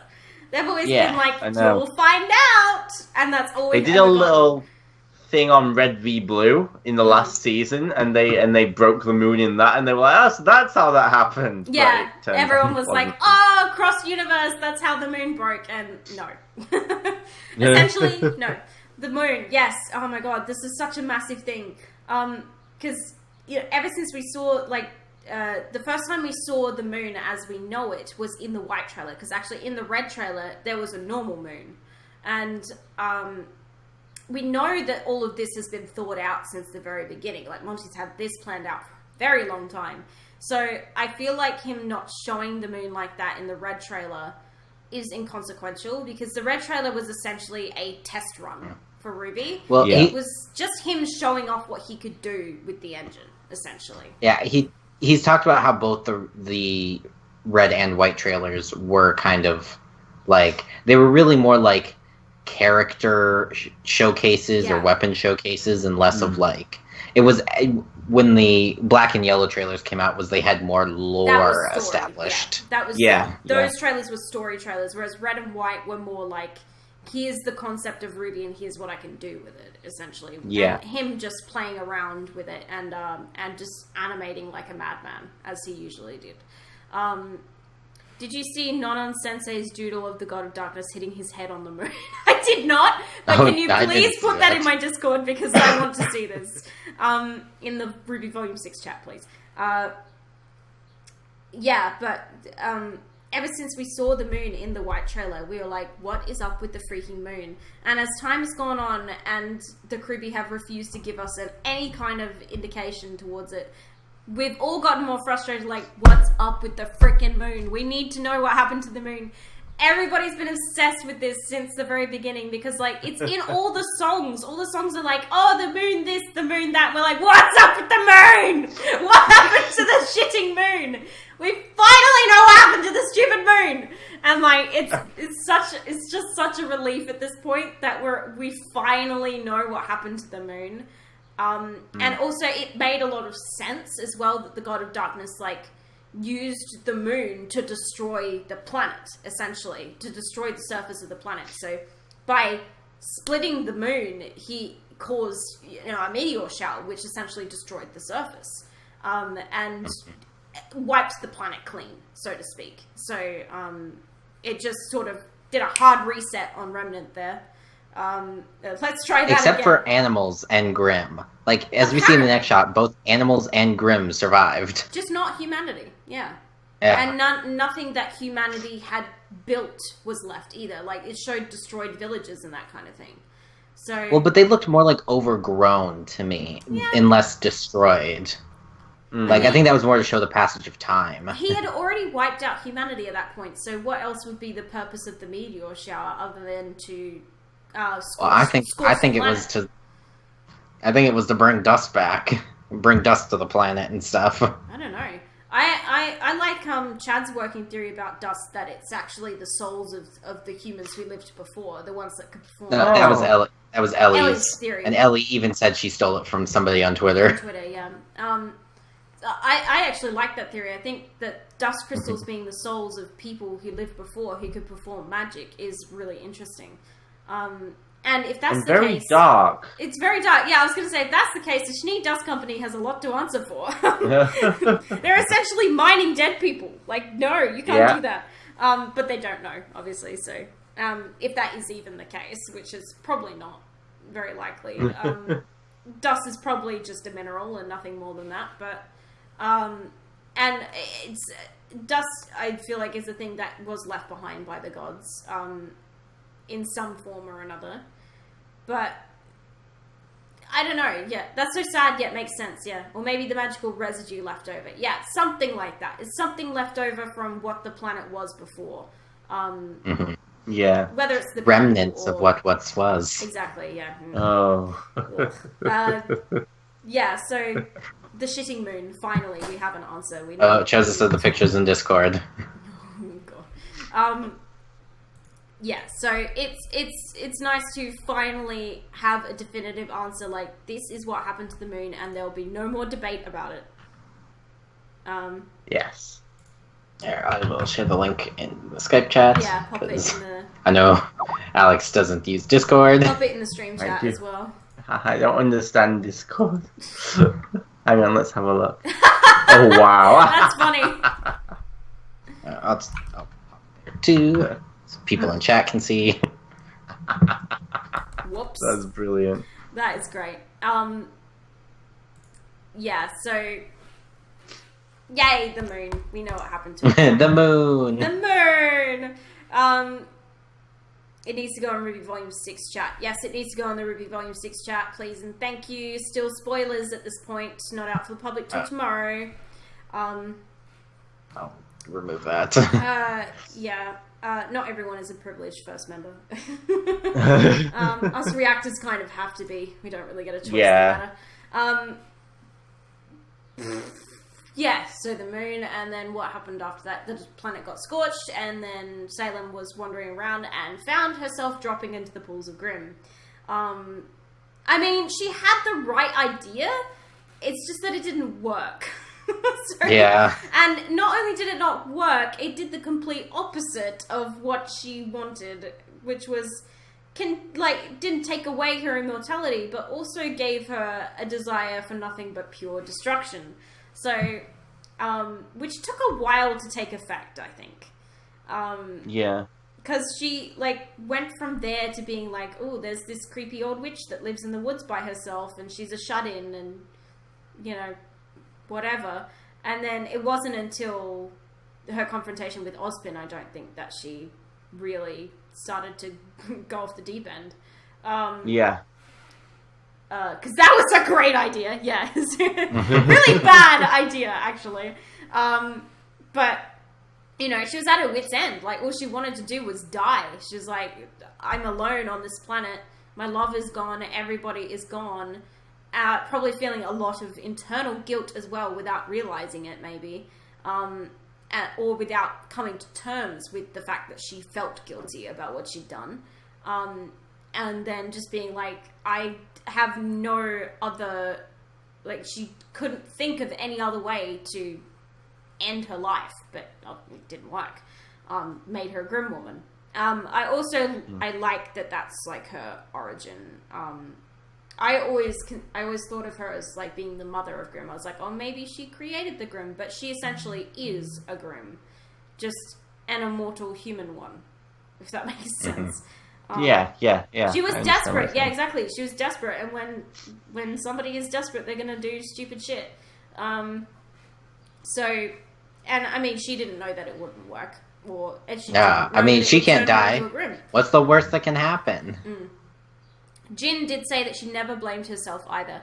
She probably outwardly never blamed herself, but internally she probably didn't see it as her fault.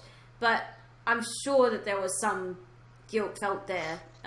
Whether she could grasp that or not is a different question. I don't know. I think she was still just so stuck on, this isn't fair. Why have the gods punished me? The gods are evil. Yeah, They're monsters. I think there was a lot of that there. But I also think that people that think that way do still feel guilty. They just don't understand it, and they can't grasp the concept of guilt. So yeah, I think she just was having a difficult time with all of it. Yeah, which I mean, if she felt guilty, the pools of Grimm definitely took that away. Yeah, she don't feel guilty no more. No. If she ever did, that's gone now. Yeah. And it's like the God of Light says, the woman you once knew doesn't exist anymore. She is not Salem anymore. She is, is she bad? But yeah, so does it go straight into the God of Light talking to Ozma after that? Yeah. I think it does, doesn't it? Yeah. Yes, yeah. She emerges from the pool and then it's Ozma. Yeah. No. Ozma. Yeah, this was interesting. So I wonder why the gods decided... Well, I feel like this was a lot of the God of Light's decision here. This was him making these choices. Because I feel like the God of Darkness is just gone at this point. Excellent point, Chozo. I wonder if Salem is susceptible to silver eyes. She probably is. And I was going to talk about that at the end because I have a theory as to who or what might be capable of destroying Salem. Okay. I hadn't even thought about that, I'll be honest. I was too overwhelmed with everything else. This is all the God of Light being like, okay, I'm going to bring this guy back to be like humanity's last chance, essentially. And he's like, okay, so you have this job now where like, I'm going to chuck these relics just out in the world. You need to go find them and bring them together eventually, and we'll judge you and decide whether you will get to live or die. And I'm like, Jesus Christ, like that's a lot of fucking pressure to place on one poor person. And then that shot of like Ozma falling to his knees and Oscar standing behind him looking horrified. I'm like, my poor baby. I'm like, oh my God, poor Oscar. That is so much pressure to place on his little shoulders. Jesus Christ. Like, I wish that Oscar didn't know this. I'm like, a little bit. Close your ears, close your eyes, baby. You don't need to know this. I'm like, oh my gosh. It's just awful. Like, what is he even gonna do with that? Like, how is he even gonna cope with that? Because that's a lot of pressure. That is the most pressure. There doesn't get more pressure than that. No. Here's the God of Light saying, the fate of your entire species is now in your hands. Good luck. Oh, and also Salem's a thing. So yeah. Yeah. Whoa, Mama, I'm completely defeated. Yes, exactly. Jin said that Salem can't be destroyed. She didn't. Let's make this very clear. Jin did not say that Salem can't be destroyed. The question Ozpin asked her was, how do I destroy Salem? Her answer was, you can't. So the only question we have an answer to is, Ozpin cannot destroy Salem. But that doesn't mean that something or someone else can't. Or maybe a pair of things. Or maybe a pair of things. Or, you know, just something has to be capable of destroying this. I'm thinking these things. Yes, that's what I was going. I'm going to get to that. Don't worry. I have theories in my head. But yes, Ozpin cannot destroy Salem. That's as much as we are aware of. And it was the way he worded the question. That's the trouble. He worded it badly. Genies are. Alex has sneaky. An idea. Boo. Boo. Boo. God damn it, Barb. Get out of that podcast.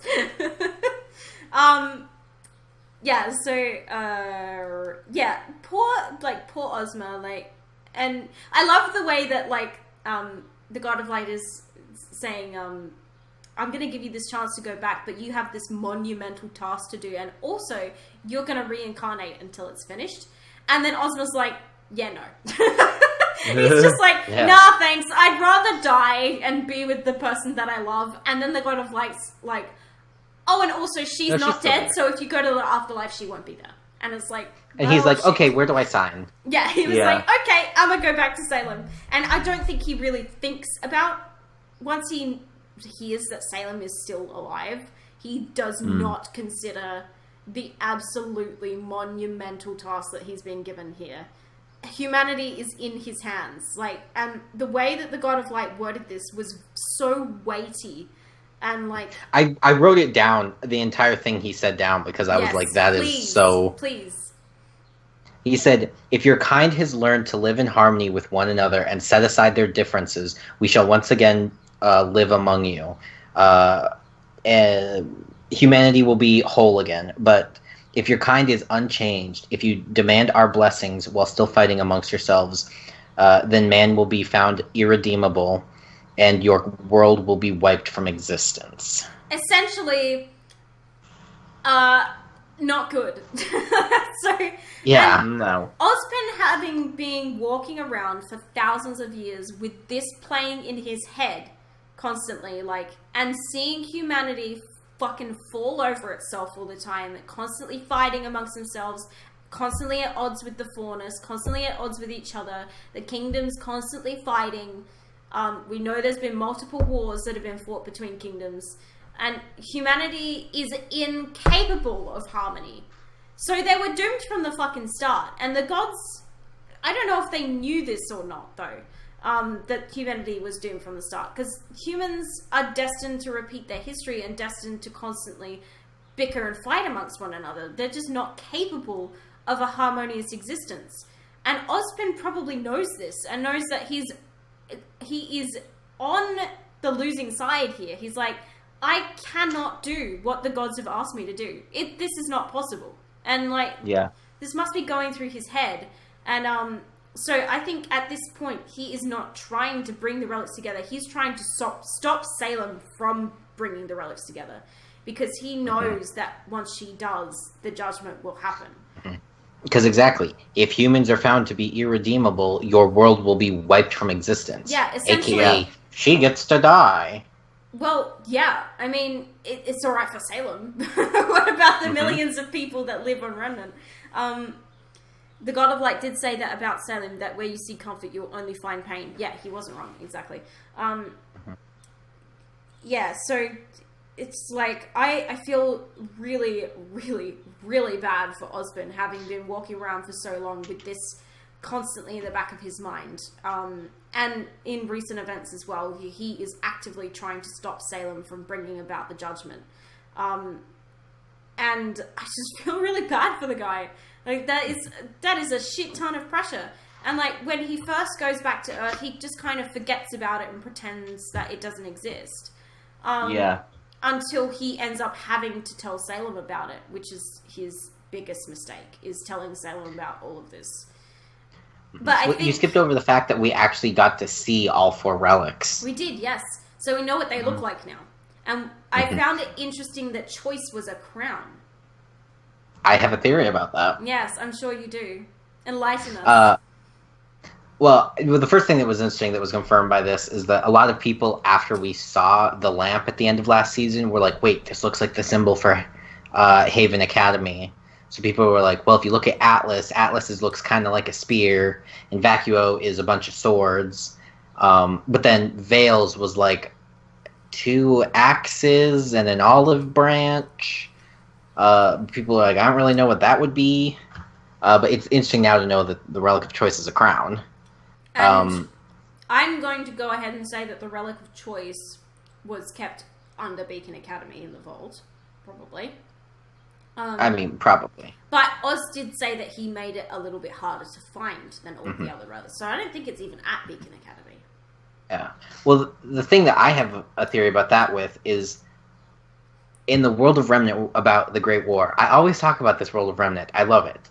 But we see the King of Vale wearing a crown when he ends the war, and that's the Relic of Choice. Yeah. So I'm almost wondering if he didn't use the crown to make this war end, to make the people choose to stop fighting. I reckon, because we don't know what it can do yet. I think you are on the right track. I think that the crown has the power to take away people's choice. I think it has the power to control people. It has power over choice. It's not just something that gave humanity choice. It has power over their choice. Yeah, and that would also explain why Oz is like, this one needs to be kept away. It's probably, I would say, the most dangerous of the 4 relics, because power over the will of others is a very dangerous thing. Although, as we saw in this episode, like, if they had gotten their hands on... If Salem had gotten her hands on the Relic of Knowledge, she could have been like, "Hey, Jin, it's me again. Where's the crown? Tell me where the Relic of Choice is." And that's the thing. I don't think that Jin has a choice about answering these questions. I think she has to answer them. I don't think she gets a say in that at all. I think if she's asked a question, she must answer it, because she is a genie. So that's the genie rules, typically. So we'll go with that. Jafar. Well, yeah. Yeah, so... Jafar, do you mean Aladdin? Mm-hmm. Yeah. I mean, that's basically my only other reference for a genie. Yeah. So, yeah, I do think that the crown that the King of Vale wore was the Relic of Choice, and he somehow used that to end the Great War. We also don't know who the King of Vale was still. I'm still going to go ahead and say that it was probably Ozpin. Well, they haven't ever like concretely confirmed, but they did talk about that the King of Vale founded the academies, and when Ozpin was talking to Oscar, he talked about his predecessor had founded the schools, so it's basically them being like, yep, the King of Vale founded the schools, and he was Ozpin. Yeah, I'm pretty sure it was Oz. Oz. I'm pretty sure that every, like, sort of figure of major figure of authority, at least in the recent future history of Remnant, was probably Ozpin. It was probably one of his incarnations. Because he sort of started out when he came back to Remnant and found Salem. They essentially made themselves the gods of the planet because the actual gods were gone, and he was these two immortal beings who could perform magic.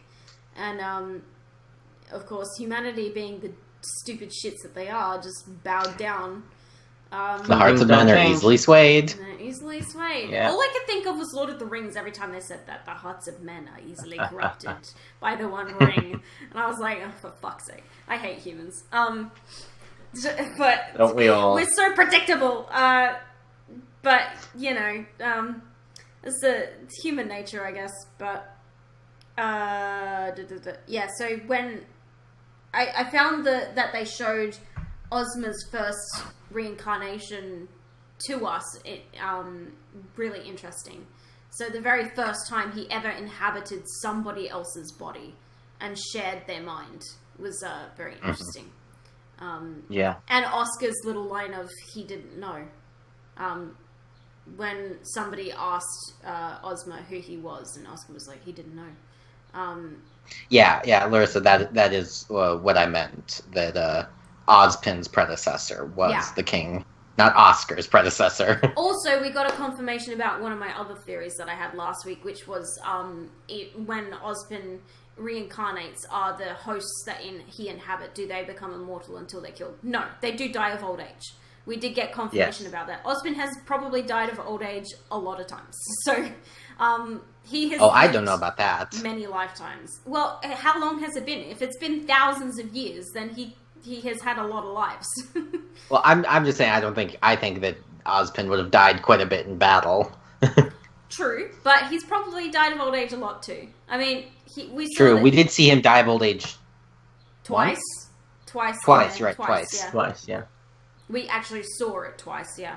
But I think we saw at least 6 different lives in this chapter, so of many, 6 of many. And I liked how different they all looked as well. I liked that they were all similar souls, but they were so different in, like, appearance. They were so varied. Yeah. He was the old man in the maiden story. Yeah, he's already confirmed that he was the wizard who gave the maidens their power. But I have another theory about that as well, which we'll talk about. Yes, me too. I think we have the same theory. Possibly. Possibly. We'll get to that slowly. Excuse me while I stretch. We'll get there in the next 2 days. And we are almost at 2 hours, and we are not done. So, we knew this was going to happen. There's a lot to unpack in this chapter. Yeah, so he goes back to Remnant, and he's, like, looking around. And for a while, he resists the urge to find Salem, but eventually he goes crawling back to her. And well, one thing that, in his first incarnation, is we immediately hear Shannon's voice in this guy's head. And then this guy's all like, what the heck? And then he sees the guy getting attacked, and his eyes do the flash. Yeah. And then he fights. So I'm like, okay, then this guy sounds like Oscar, but the voice in his head was Ozpin. Yeah, this is why it confuses me. I'm like, but the voice in the head must have been Ozma. Yes. But then later on, we hear Ozma talking to the voice, and the other person, and the other person's Shannon. Okay, stop! You're hurting my brain. No worries, Larissa. Have a good podcast yourself. The Corner Remnant will be starting shortly. Do I have a multi-link? Is a good question. I was literally about to say, should I get a multi-link ready? Maybe let's find out if I've got the right multi. No, I don't. Okay, let's change that really quick. Okay, there we go. So I'll just wrap that up. Multi-link, so you can watch both podcasts if you want. Sorry, we're running over time, but this chapter, Jesus. Yeah. So they fight each other and they're like, oh, it's all happy, we know who each other is, even though neither of us look the same at all. Like, how do we know who the other is? I mean, Salem I get, because she still has the same hair and it kind of looks like her. But, Ozma... Just looks like she hasn't seen the sun in 700 years. Yeah, pretty much. But Ozma, I'm like, how the fuck did she know that was him? Because it's a completely different person. Unless she can literally see his soul, which is weird, but... Possibly. Possibly, maybe. Magic! Yeah, love. Listen, as they said at the beginning, something bound them together. Yeah. And then as they said in that moment, whether it be magic or whatever. Something greater, yeah, or whatever she said. And And then the god of darkness in her lived ear a going... quiet life for a while, and then they became the gods and crunched in Evermore, and that was the thing. That was really cool, actually, that animation. It was super cool. Yeah. Yeah, it was, yeah. And dead. It's like watching a spider curl up and die. It was really weird. Oh, wait, you skipped over something I think you'll want to talk about, Beck. The line when that guy asked, "Who are you?" and then Oscar says he didn't know. Yeah, I talked about it already. Did you? Yes! Yeah. Like 2 minutes ago. Really? Somebody's zoning out in the middle of the podcast. I think that was while I was trying to get the multi-link. It was before that, but, you know, Really? yeah, it was a little, Oscar being like, he didn't know. It's like a very knowing sort of line on Oscar's part. But, yeah, so those two become the gods of the world, and they build this big empire and a big castle, and then, finally, they have 4 little children. And I don't think it's a fecking coincidence that those 4 children are all girls. Come on! Otherwise. They also have color schemes that is like, that one looks really wintry, and that one looks really springy. And also springy. Springy. I just did the exact same thing. You can't see me, but I just did that. I can't. Yeah, so... And the fact that they were born with the ability to use magic as well, I'm like, they've got to be the maidens. Like, come on. And a lot of people are saying, oh, but they died at the end when Salem went all mean. I was like, we didn't see them die. And anyone who watches this show ever should know, if we don't see a body, they ain't dead. Torchwood is the only exception because he got eaten alive. But, you know... he's dead. There are still people who think he he's got coming eaten back. alive, and then the Grim that ate him blew up. He's dead. I don't think he's coming back. No. I have my theories. Yes. So. I mean, a lot of people, I think, have this theory about the girls being the maidens. It makes sense. I feel like they were pretty much throwing that in our face. If it isn't that they are the maidens, they are definitely the inspiration for the maidens. Yes. Like, they're not themselves. It's the one or original the other. maidens, then that was Ozpin's That's what inspiration. inspired Ozpin. But the only thing that kind of makes me wonder about if it isn't the case of that they just inspired the maidens is because Ozpin did say he had to give up a significant amount of his magic to create the maidens. But Ozpin's a lying shit, and we can't trust anything he says. Also true. Well, then also, why would these girls have this ability where their soul seeks out the young ladies? This is the question. No. But you're also forgetting that not only are they children of 2 magic performers, they're children of immortals. So I don't think it's that far-fetched that their souls would continue to reincarnate, much similarly to how Ozpin's soul reincarnates. Almost inherited. Yeah. So I don't think it's that far-fetched. And it would explain why the maidens even do that in the first place. Like, because I was always confused about, like, why did the maidens reincarnate in different bodies? Like, why is that a thing? Why? And we heard Glinda explain it as it's so that no one person could hold on to the power forever. But I think that that's just what Ozpin told her. And the real truth could be that these are his daughters, and they reincarnate because that's what he does. And Salem is immortal, obviously, so she can't die.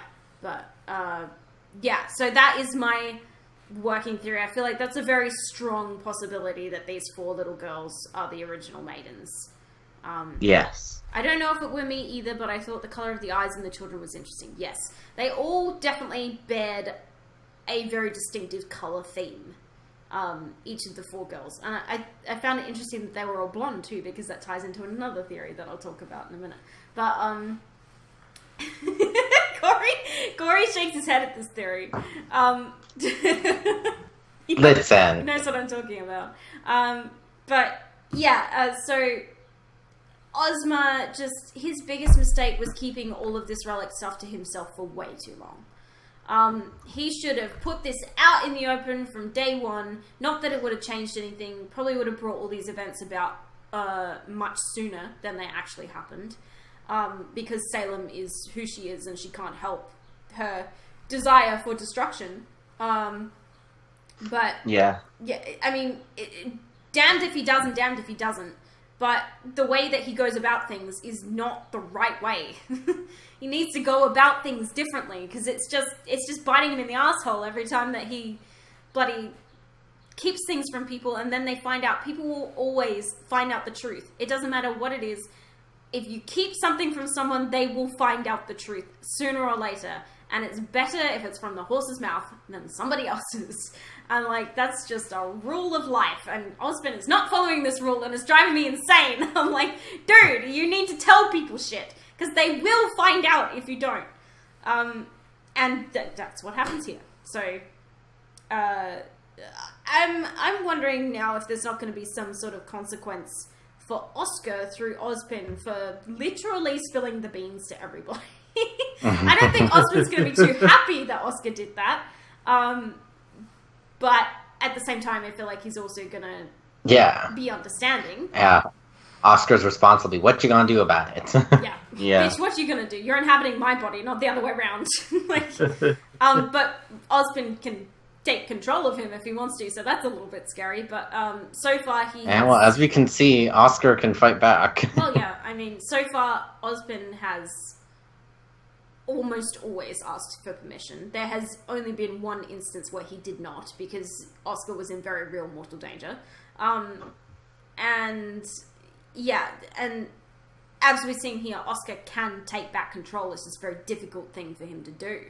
To hold Ozpin back, especially if Ozpin's really, really trying to make them not find out his dirty little secret.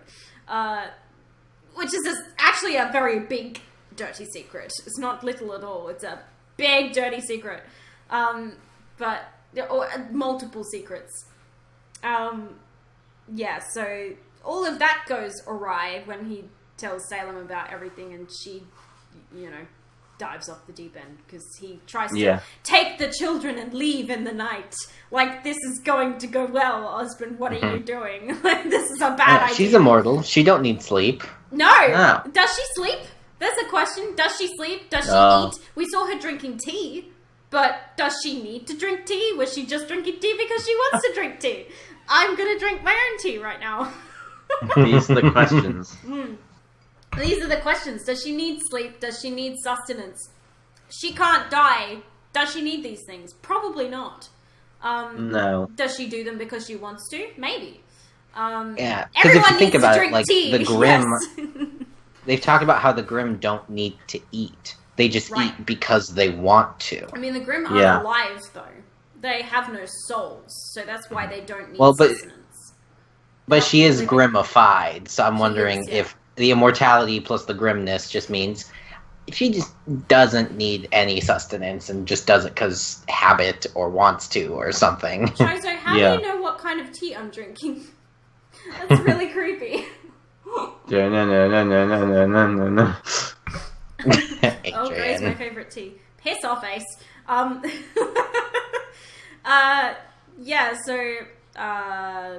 That didn't go well. I loved how, like, dark and, like, bloody this confrontation was. Like, Osmond's literally crawling along the floor and there's a trail of blood behind him, and I'm like, well, he's definitely about to die. This is a tiff. Yeah, this is a bit... Well, this didn't go to plan. Really literally, in my notes, I have this written as a bad divorce. Bad divorce! It's worse than mine! Ouch. Ouch. Yeah, Jeez. I can make that joke. I'm allowed. Anyway. Second time this week. Huh? Second time this week. Yeah, I know, right? Divorce jokes, yay. So, yeah, I mean, she killed Ozma, the person that she supposedly loves more than anything. The little girl saying, "Mommy?" I was like, oh my god, that's so sad. Are these children about to die? know. And there they go. Like, I don't think that they did die there, though. I think it's going to take more than that to knock those little girls out. But that sounds weird. God, I'm derailing We don't know the myself now. extent. We don't know the extent of Ozma's powers. No. Like, he could have gotten them out of there, and that's the reason he lost that fight, is because he was busy protecting the children. I mean, we've gotten but a taste, probably, of Ozpin's power, and most of what we have seen of it was him fighting Cinder at the end of Volume 3. I'm like, that is just scratching the surface of what he's capable of, I'm sure. And, That was, if you think about it, and if our theories are right, that was him fighting half his daughter. Just half of her. But, half his daughter, you know. yeah. His daughter's soul, probably, yeah. Yeah. And it would make a lot of sense why he is constantly looking to seek out and protect the maidens as well, because he feels this fatherly compulsion to protect the maidens, because they could be his daughter's actual souls. And also, they're super powerful and scary if Salem... Because, like, listen, if this is a case, this is like, Mommy or Daddy, who do I go to in the divorce? Cinder picked Mommy. Cinder picked Mommy! Man. Oh my gosh. Essentially. I'm also like, how in the know is Cinder about all of this? That's another interesting question. Yeah, that's it. Is well, there a voice in her head? I wonder if she isn't really in the know, because, like, Hazel last volume was not at all surprised about Ozpin reincarnating he knows about to a boy. Ozpin. Yeah, but how in the It's like, know who's to say that Salem isn't telling him the full story? Well, I don't Yeah. think she would tell Hazel the full story, because he's a henchman. But Cinder is a maiden. So I'm like, that puts her a peg above everybody else. So I just wonder how much of this does Cinder know? And has Salem only told her version of events, or twisted the truth to suit herself? Because if Ozpin's doing it, Salem probably is too. So Salem's not going to tell the whole truth about everything that happened, because she doesn't think it's her fault. So That's true. Yeah. yeah, she's just blaming probably Ozpin for everything, essentially. But what are my thoughts? Yes. I need collect thoughts. What are my thoughts? So yeah, he goes along reincarnating and living several different lives, and we see him constructing his cane, and he goes from I wonder, like, how did he turn the super awesome ancient staff into, like, the thing we know now? How did he get the Like, staff that seems like a back? downgrade. How did he get the staff back, first of all? Because Salem had it. Where did that come from? Yeah, Maybe there's he more we could've don't know. fought her again. I mean, did she keep it? Like, I'm so confused. Where did the staff come from? Because she had it after he died, and then suddenly at the end he's got it again. I'm like, where did that come from? Well, who's to say after they had their bad divorce that she just didn't go, okay, I'm going back to the realm of darkness, and he just went back to the castle and was like, oh, she ain't here. Oh, hey, my staff. Maybe? I guess? Maybe that was the 4 minutes they cut out. Where the whereabouts of the staff? Yeah, but so I mean, that's essentially the entire story. So we know that Ozpin, after all of this happened, drank himself to death probably a few times, I would say. Yeah. And then finally decided that he would actually do the task that the gods had set for him. Now that he's created And a we see very him formidable setting up- enemy. We see him setting up his way to be able to, like, get his stuff back when he reincarnates. Yeah. Yeah.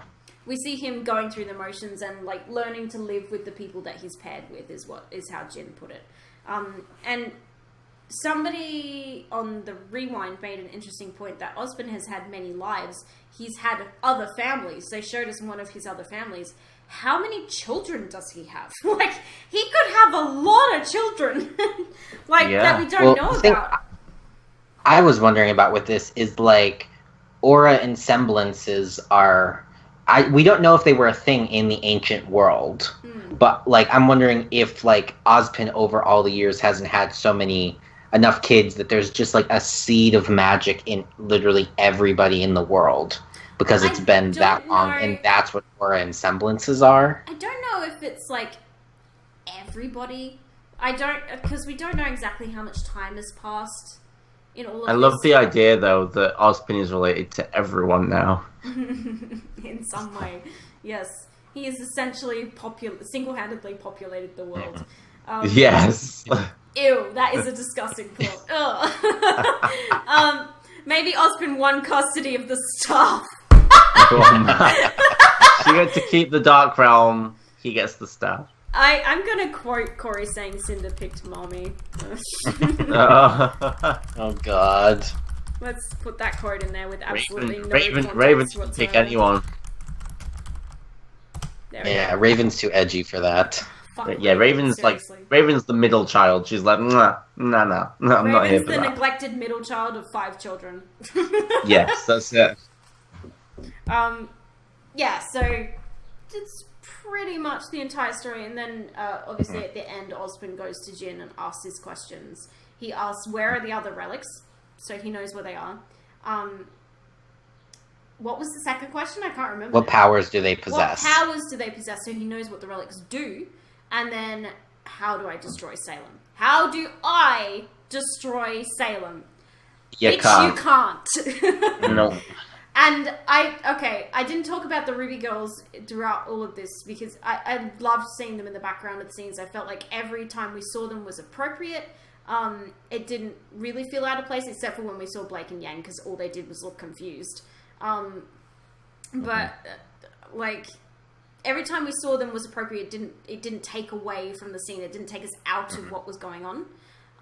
It was almost there to remind you that we're telling a story. That yes, this is an episode of Ruby. This isn't just the history of Remnant, the episode. Yes, Ruby. Plus, they also showed them in moments that was like fitting because they were like more storytelling moments. Yeah. Whereas, like when characters were interacting with things, the girls weren't there. Mm-hmm. Aside from the very last one, where it was Ozpin. Wolf of Wall Street, Oz, and Jin. The look on Yang's face when Jin said, "You can't." She is gonna cut a bitch next chapter. Holy crap. Yeah. She is going to murder Ozpin. I'm ready for it. She knew it. The look on her face, she's like, I fucking knew it. And like, you can see that on her face. She is pissed off. And I think a lot of the reason she looks so angry is because of Raven. Raven was like so adamant to her that there is no beating Salem. She cannot be stopped. You're making a massive mistake. And now she's like, she's trusted Ozpin and she's picked him over other people. And now she's learning this truth that her mother was right. We can't beat Salem. It's not possible. And that's what the revelation that she's having at this very moment. And she's so angry. And oh my god. Next chapter's going to be tense as hell. It's going to be very tense. As the second they're brought out of this whole illusion thing, people are going to die. Well, as you can see in the final shot of the episode, they're already out of the illusion. Yeah. The snow's moving again. It's just Ozpin kneeling in the snow. But unlike the second next chapter starts, fists are going to fly. I'm so ready. People are going to be pissed. I'm so excited. Yang is going to try to kill Ozpin. Crow's going to have to hold it back. It's going to be good. I want to know what Maria thinks of all running this. Very high. I feel like there's the next time we see them, there might be a stunned mullet moment where everybody's like, "What the hell just happened?" And then fists are going to go flying. I will actually be upset if Yang doesn't try to kill Ozpin. But at the same It time, would be I'm in like, character for at least a charge. at the same time, I'm like, don't hurt Oscar. It's not his fault. Like, please don't hurt my baby. But like, yeah, oh man, they've got every right to be pissed off at Ozpin because he really should not have kept this to himself. I want to know what Crow's going to think of all this. Crow is the most interesting element to me because we saw from his reactions to Jin in chapter 2, he had no idea about any of this. Ozpin never told him this. And Crow is one of the people that was like, oh, I'm in the inner circle. I'm totally in the know, I know everything that's going on. Ozpin trusts me. No. Actually, Ozpin lies to you constantly and you just don't know it. Because you think that he's telling you the truth, but he's only telling you a half-truth and telling them even more of a half-truth. Like, he's just hiding more stuff from them than he's hiding from you. But he's hiding shit from everybody. And, like, Crow had no idea about any of this. He was not aware about any of it. So his reactions are going to be interesting. And, like, how is he going to trust Ozpin after this now? He's going to have trust issues out the butt after this. I feel like everybody's going to have trust issues with Oz after this. But Crow as well, and Yang especially. She's not going to have a bar of it. Well, I'm interested for the next time that Ozpin lies to them. Because there's gonna be a next time. And they're going to be like, what the fuck did we tell you? What the fuck did I just say? Everything now. It does add a little context to the opening sequence where Jean pins Oscar against the wall. I reckon that once they meet up with Team Junior again, all the beans are getting spilled and Jean is going to lose it. Yeah. Jean is gonna... He's gonna... Jean especially because, like... ticking time bomb just waiting to go off. Yeah. He already blames Ozpin for Pyrrha's death, and to learn that Pyrrha literally died for nothing. Rightly so. She died for nothing. Yeah. Well, I mean, she died so Ruby could silver eyes, but, you know, Jean doesn't. You know. I don't know if he knows about care about that? No, he's Jean rightly so blames Ozpin for Pyrrha's death because Ozpin involved her in all of this, even though it was fruitless, and he probably knew that. And he essentially got her killed for no reason. And I don't think he is above sacrificing other people for the greater good. What it's so weird is, like, it almost seems like at this point that, like, Ozma needs to relearn the importance of life and death. Yeah. Like, if he's literally willing to just, you know, sacrifice people to try to take down Salem. Ozma needs to take a freaking good bath. Like, seriously. He does need to take a good bath. Good gracious. Stop keeping secrets from people because it's all spilling out now. And there's, like, oh my god. Next chapter is going to be so tense. There's going to be a lot. Oh god. It's just going to be, it's not going to be good. It's not going to be good for Ozma at all. I'm looking forward to tomorrow. I'm really looking forward to tomorrow. Yes. I can't wait. I'm like this volume has just got me so hyped for every chapter, every single week. It's been phenomenal. It has been it's been amazing. I still don't understand how there are people who've had issues with any of these last episodes. No. There are people who will never be satisfied no matter how good True. it is. True. There are so many people that bitch about Volume 5, and I'm like, until Volume 6, Volume 5 was the best volume, objectively, so shit faces, like, people just will complain no matter what, so, but there are a couple of theories I want to discuss. The first theory is to do with something that Imperial Dawn posted on his Twitter earlier this week.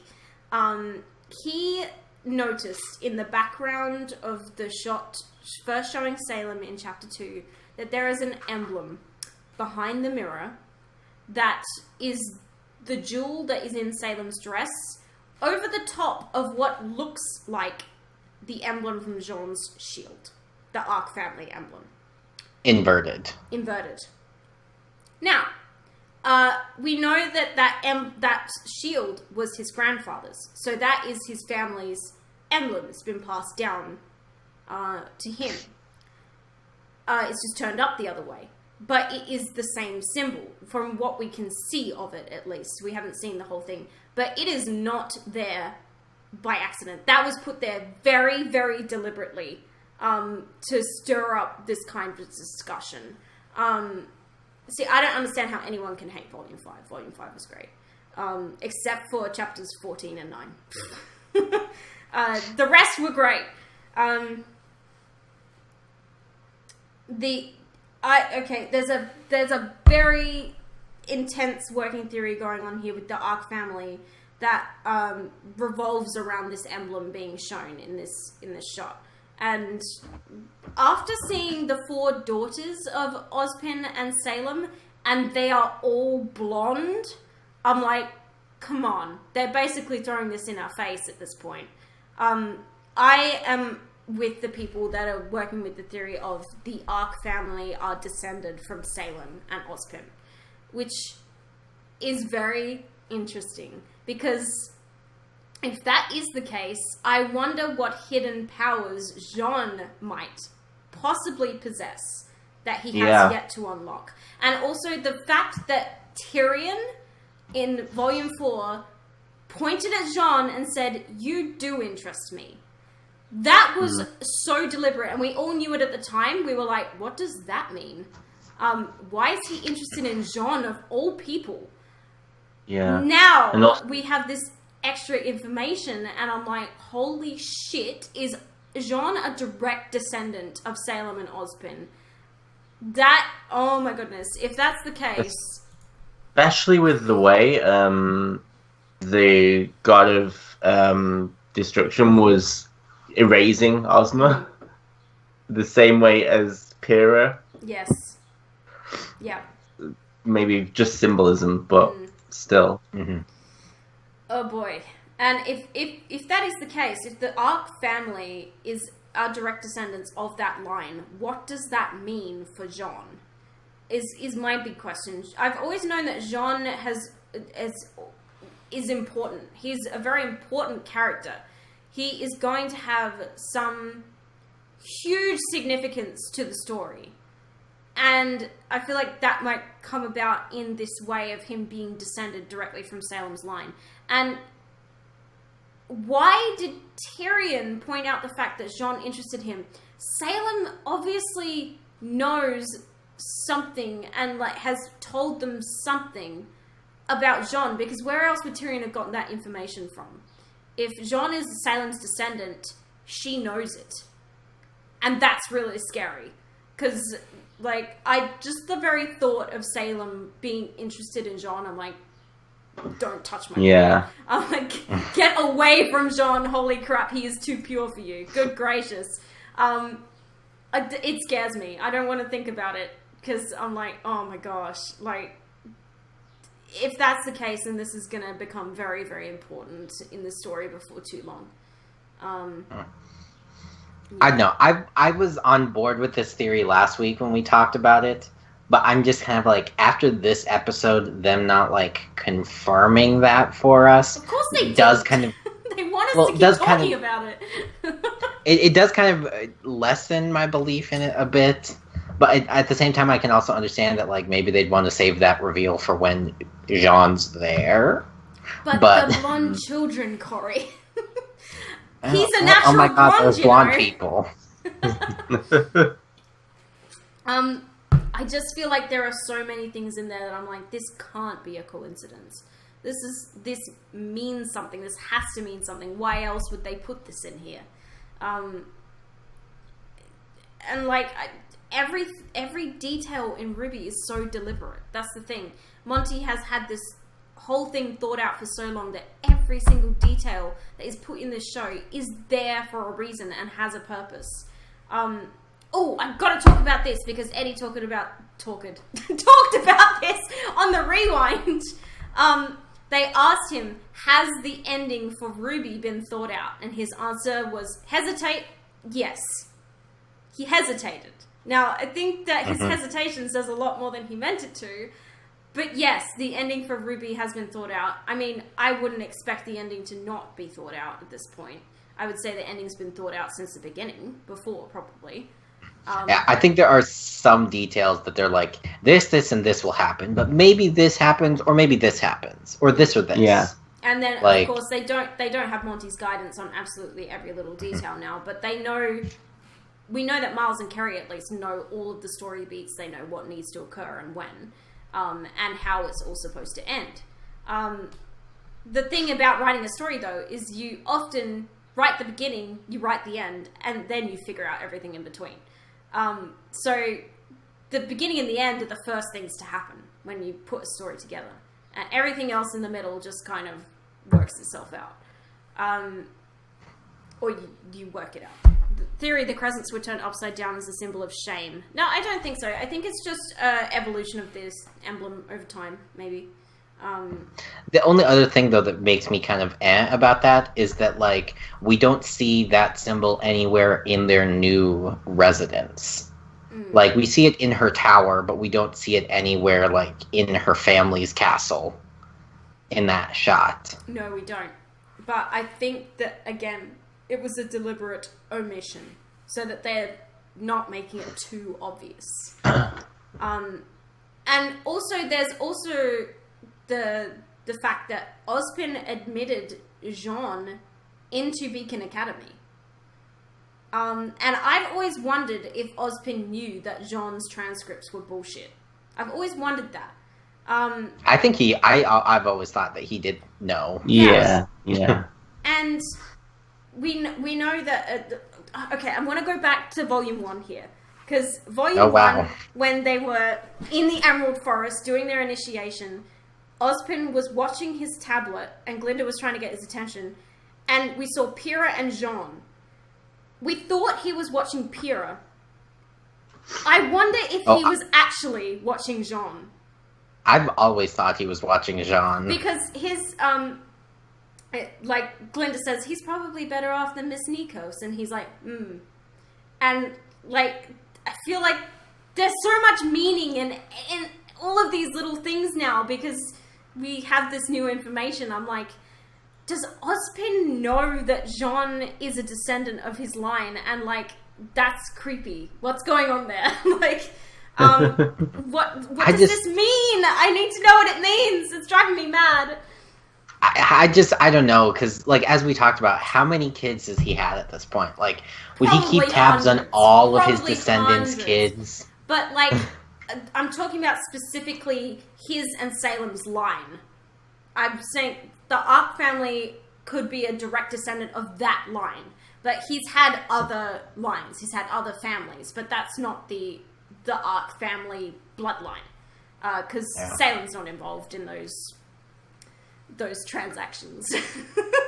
But then the other thing with that is that, like, when he next reincarnates, we know that he goes into, like, mourning, and then he becomes a drunk, and then he finally gets back to his task. And it's like, if he had, like, families to be keeping an eye on, don't you think he, I don't know, maybe wouldn't have turned into a sad drunk? It would have been like, oh, look, I'm just going to go hang out with my family. It depends on who he reincarnates into. And if he cares, I suppose. And if he cares, yeah, exactly. I feel like also he could have reincarnated into people that didn't have families and then went on to have families as those people, which is a creepy thought. Ugh. Well, we also... my mind's going to dark, strange places right now. I'll talk to you about it later. I won't talk about it on the podcast, but... The other thing is we got the impression that he always, like, reincarnated into, like, young... Ooh, I was about to say young boys. That sounds Don't wrong. say that! Younger people. Ooh, that's awkward. Corey, don't say that. I think... Like, Oscar was 14 when they incarnated, and that the Ozpin iteration was said to become the youngest headmaster, so he must have incarnated that one fairly young as well. I I'm like, age might be inconsequential as to who he incarnates into. I think he could either incarnate into... He's only a like-minded soul. Yeah, a like-minded soul. I think age might be inconsequential, because we saw the very first person he incarnated into was a young man, but then Oscar is 14. So he's a kid. Like, has he incarnated into a baby before? Like, I don't understand. I imagine him, like, waking up just being, like, Shit. Shit! Great, now I gotta wait 10 years before I can get back to it. At least 10 years. Yeah, that would be really frustrating. Actually, can you imagine reincarnating into a baby and you're like, crap, now I have to live out the first decade of my life before I'm actually a coherent enough human being. Yeah, that would be really strange. I think age might be inconsequential. Or it could be a similar rule as the maidens, like it's always young women that they reincarnate into. They never specify the age range of. So it's not necessarily like teenage boys, but it's like sub 40s. Yeah. So the maidens, I put them in the age category young women of like 12 to 40. That's young women. Well, 12 to like 35, maybe. We don't know how old Raven is, so she's a spring maiden and has been one for, oh god. Yeah, we talked about this extensively last season. I don't know. We don't know exactly how long, but yeah, we figured that she had to have been the maiden for like at least 5 years. At least, yeah. She was very familiar with her powers, so she'd had them for a while. Yeah, I don't know. There's so many unanswered questions, and like I feel like a lot of these questions we're never going to get answers to. Like how old did the people Osborn has to incarnate into be? I feel like I don't know if we'll ever get an answer to that question. Until they're the questions you ask at panels. Yeah. And not get answers to at panels. Yes. I feel like we won't get any answers for these kinds of questions at panels until after the show ends. Once the show eventually does end, then they might just go, fuck it, we'll answer whatever question you have. But until then, they don't want to say anything because anything they say can be misconstrued, or they might change their minds in the storytelling, or they might be like, oh, we're not going to put this in, and then decide to put it in later. So, they can't like right much. now with on the Ruby Rewind, people were asking, like, how did people come back? And Eddie said that there was an explanation, but he wouldn't go into it in case they wanted to use it in the show. But the brief summary was life finds a way. Yeah. And that was originally going to be in this chapter, but they were like, you've got to go. This is too long already. So we may see that at a later point. I don't know if we'll see it this volume. Maybe. They might be able to squeeze it in somewhere. But Ozpin is the ancestor of everyone. Yeah. I mean, so is Salem. Well, no, I guess Salem only had those 4 babies, hopefully. I hope so. Good lord. Could you imagine if Salem went and had other babies somewhere? I also oh my god, I'm imagining Salem Tyrion babies right now, and it's horrifying. Ew. Oh, I'm just seeing like little white scorpion things. I'm like, oh. Okay, let's not go there. I also find it really creepy that they had the babies after Salem got grimified. I'm like, why do their children look so normal? Like, why did they just look like this dude with blonde hair? This is creepy. I'm like, I don't. It weirds me up the wrong way, but I'm like, I was just of the belief that Ozma carried them to term. You know? Yeah, that's it. Love is love. You Oz and Salem, you do you. It's cool if that works for you guys. But personally, no, thank you. Chozo, why? Oh, the baby Deathstalkers are Salem and Tyrion babies. Ew, gross. That's nasty. Okay, moving on quickly. Change the Procreation subject. is no longer a topic. Stop! Don't say procreation. Good lord. Let's change the topic really quickly here. Yeah. So, the idea of Salem having babies is disturbing. Stop it. I'm sorry. Like, it's a thing that happened. Yeah, so I need to know what happened to their daughters. I need to know about this Ark family thing. Oh, the Silver Eyes. That's what I wanted to talk about. So, Salem is essentially an immortal Grimm. That is a person. We know that when Ruby used the Silver Eyes at the end of Volume 5, it affected Cinder's Grimm arm. because she clutched it in like pain, and she was like, my arm, oh my grim piece is reacting. And we know that Silver Eyes have a visceral effect on Grim, because as we heard Crow tell about Summer Rose or Silver-Eyed warriors in general, some could kill Grim with a single look. Like, they could look at a Grim and be like, you're dead now.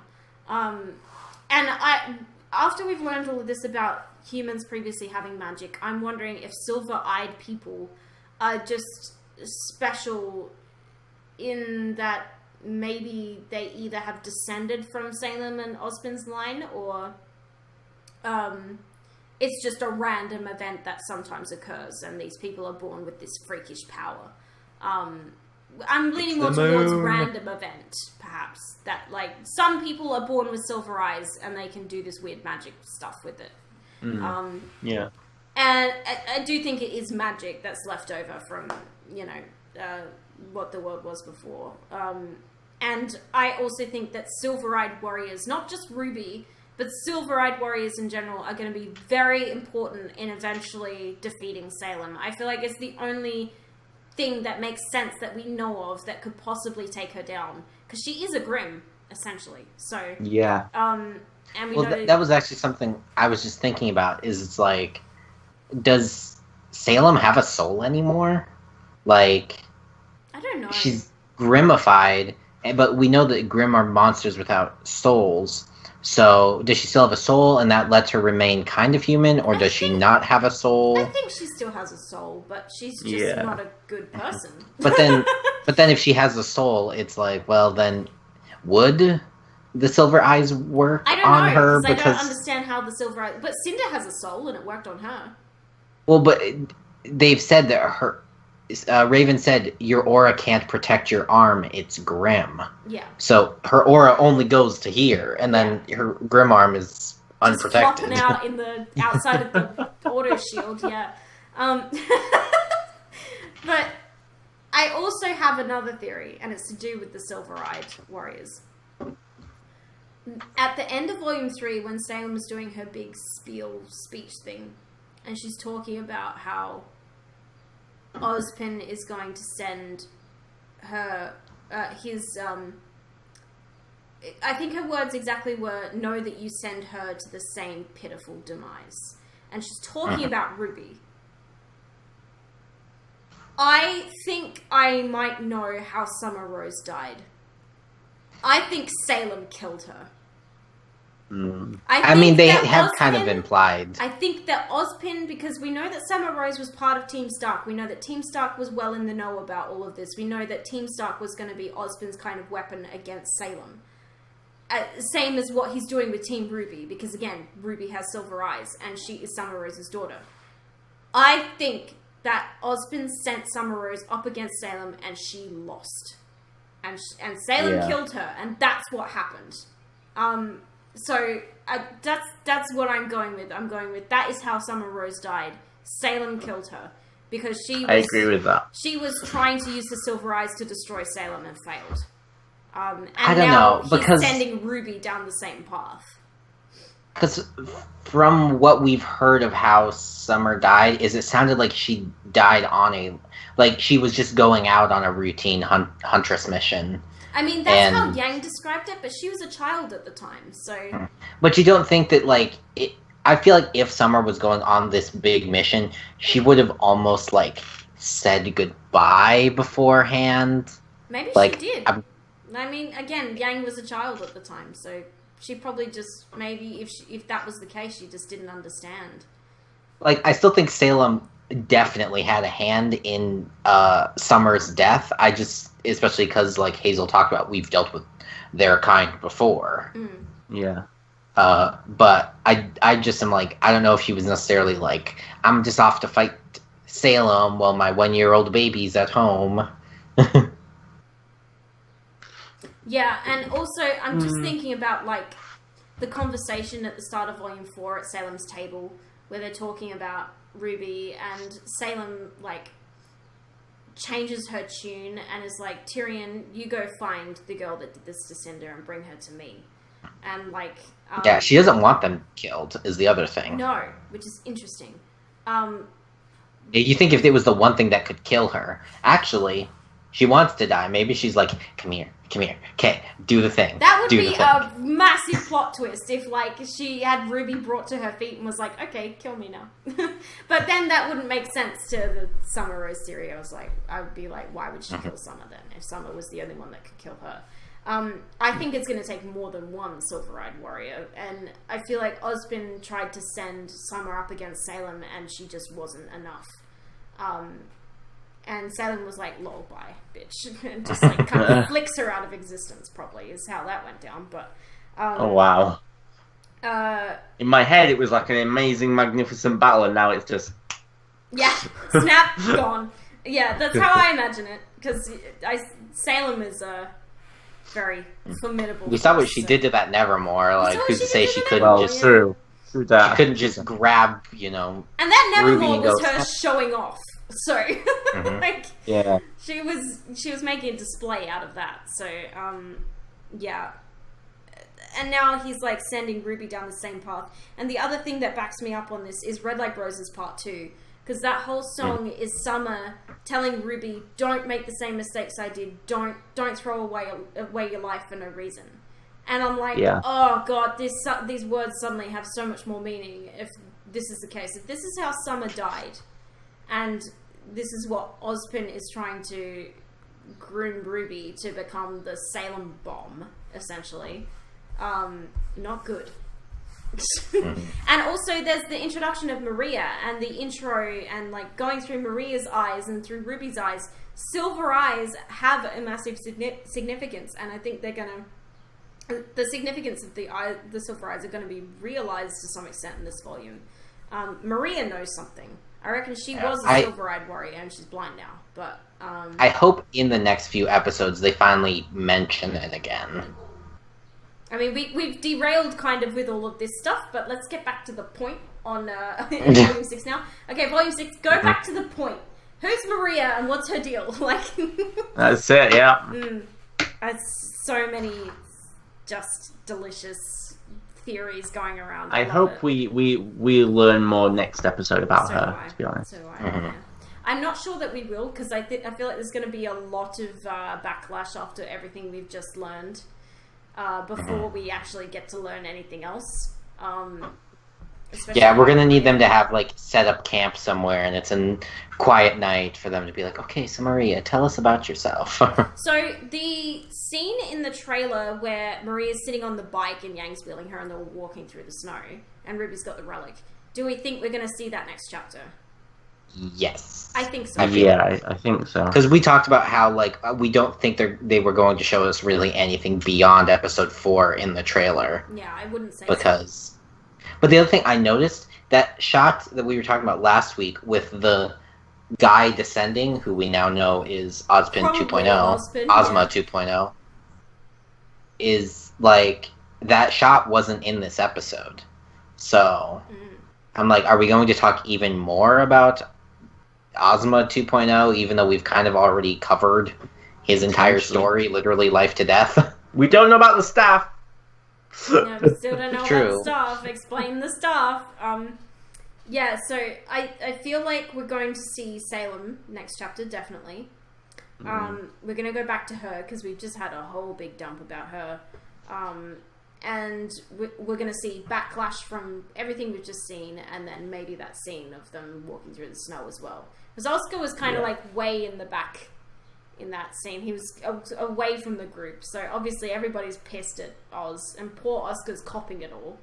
Like, it's not the kid's fault. Leave him alone. Like, I feel like Ruby's the only one who's nice to him, and it makes me mad. I'm like, stop being mean to Oscar. He didn't do anything. He's just a little boy. Leave him alone. There was a bunch cut out of the episode that scene may be part of the cuts. That's kind of what I was thinking too. They wouldn't have put stuff in the trailer if it got cut out of the episode. I feel like they would have made their cuts for chapter 3 by the time the trailer had come out. Because they have to animate it all and composite it all and render it all, and that takes a long time. So I feel like all of the cuts for chapters 1 to 3 were done by the time the trailer was released. So yeah, I mean, everything we saw in the trailer had been composited and rendered. So That was all done, essentially. I just don't understand why we would go back to Ozma 2.0. Yeah, this is the question. And, like, I don't think there's room for it in Chapter 4. So, Yeah. it'll be interesting to see. Because I feel like there's too much fallout from Chapter 3 to get through in Chapter 4. Yeah. Only way I see them bringing anywhere back into the story is if it's in relation to, like, Ozma learning about Silver Eyes. To be fair, and the though, effect they have. I was surprised by how much they managed to squeeze into Chapter 2 in the 16 minutes. Like, we had the Cinder bit at the start, and then all of the tent stuff in the snow, and then more Cinder, and then the scene with Jin at the end. Like, that was a lot to squeeze into 16 minutes. So it's possible that they could fit it all in Chapter 4. It just depends how long it is. I still don't think it's going to be a very long episode, though. I don't think so either. Especially after what, the longest episode they've ever had. They're going to be like, okay, here, we're going to give you 13 minutes. Ooh, I hope it's not that short. Ugh, that might be a problem. 16 at least, please. We need to see stuff. Stuff needs to happen now. Like, I can't even. I have no words. I'm like, there's just too much going on. I was so overwhelmed by that chapter and everything that we learned, and I feel like that's not the whole story either. So there's more that we still have yet to learn. There's gonna be more revelations along the way. So I'm excited for the future of this show. Mm-hmm. We are almost at 3 hours. We really need to wrap. Yeah, no kidding. Put your final questions into the Streamlabs menu if you have any more questions for either us or for Alex while he's here. I am. Good gracious, this chapter. Oh my gosh. I know. But this is how they do info dumps. Like, yes! I feel like they finally learned a show don't tell. Yes. Or show and tell. This is them answering every complaint that we've had about, like, Volume 4's Chapter 8s and Volume 5's Chapter 9s and, like, World of Remnants even. And they've gone, okay, we hear you. Here's 25 minutes of gorgeous storytelling. And we're like, yes. Yes, Kruby, yes. This is what we want.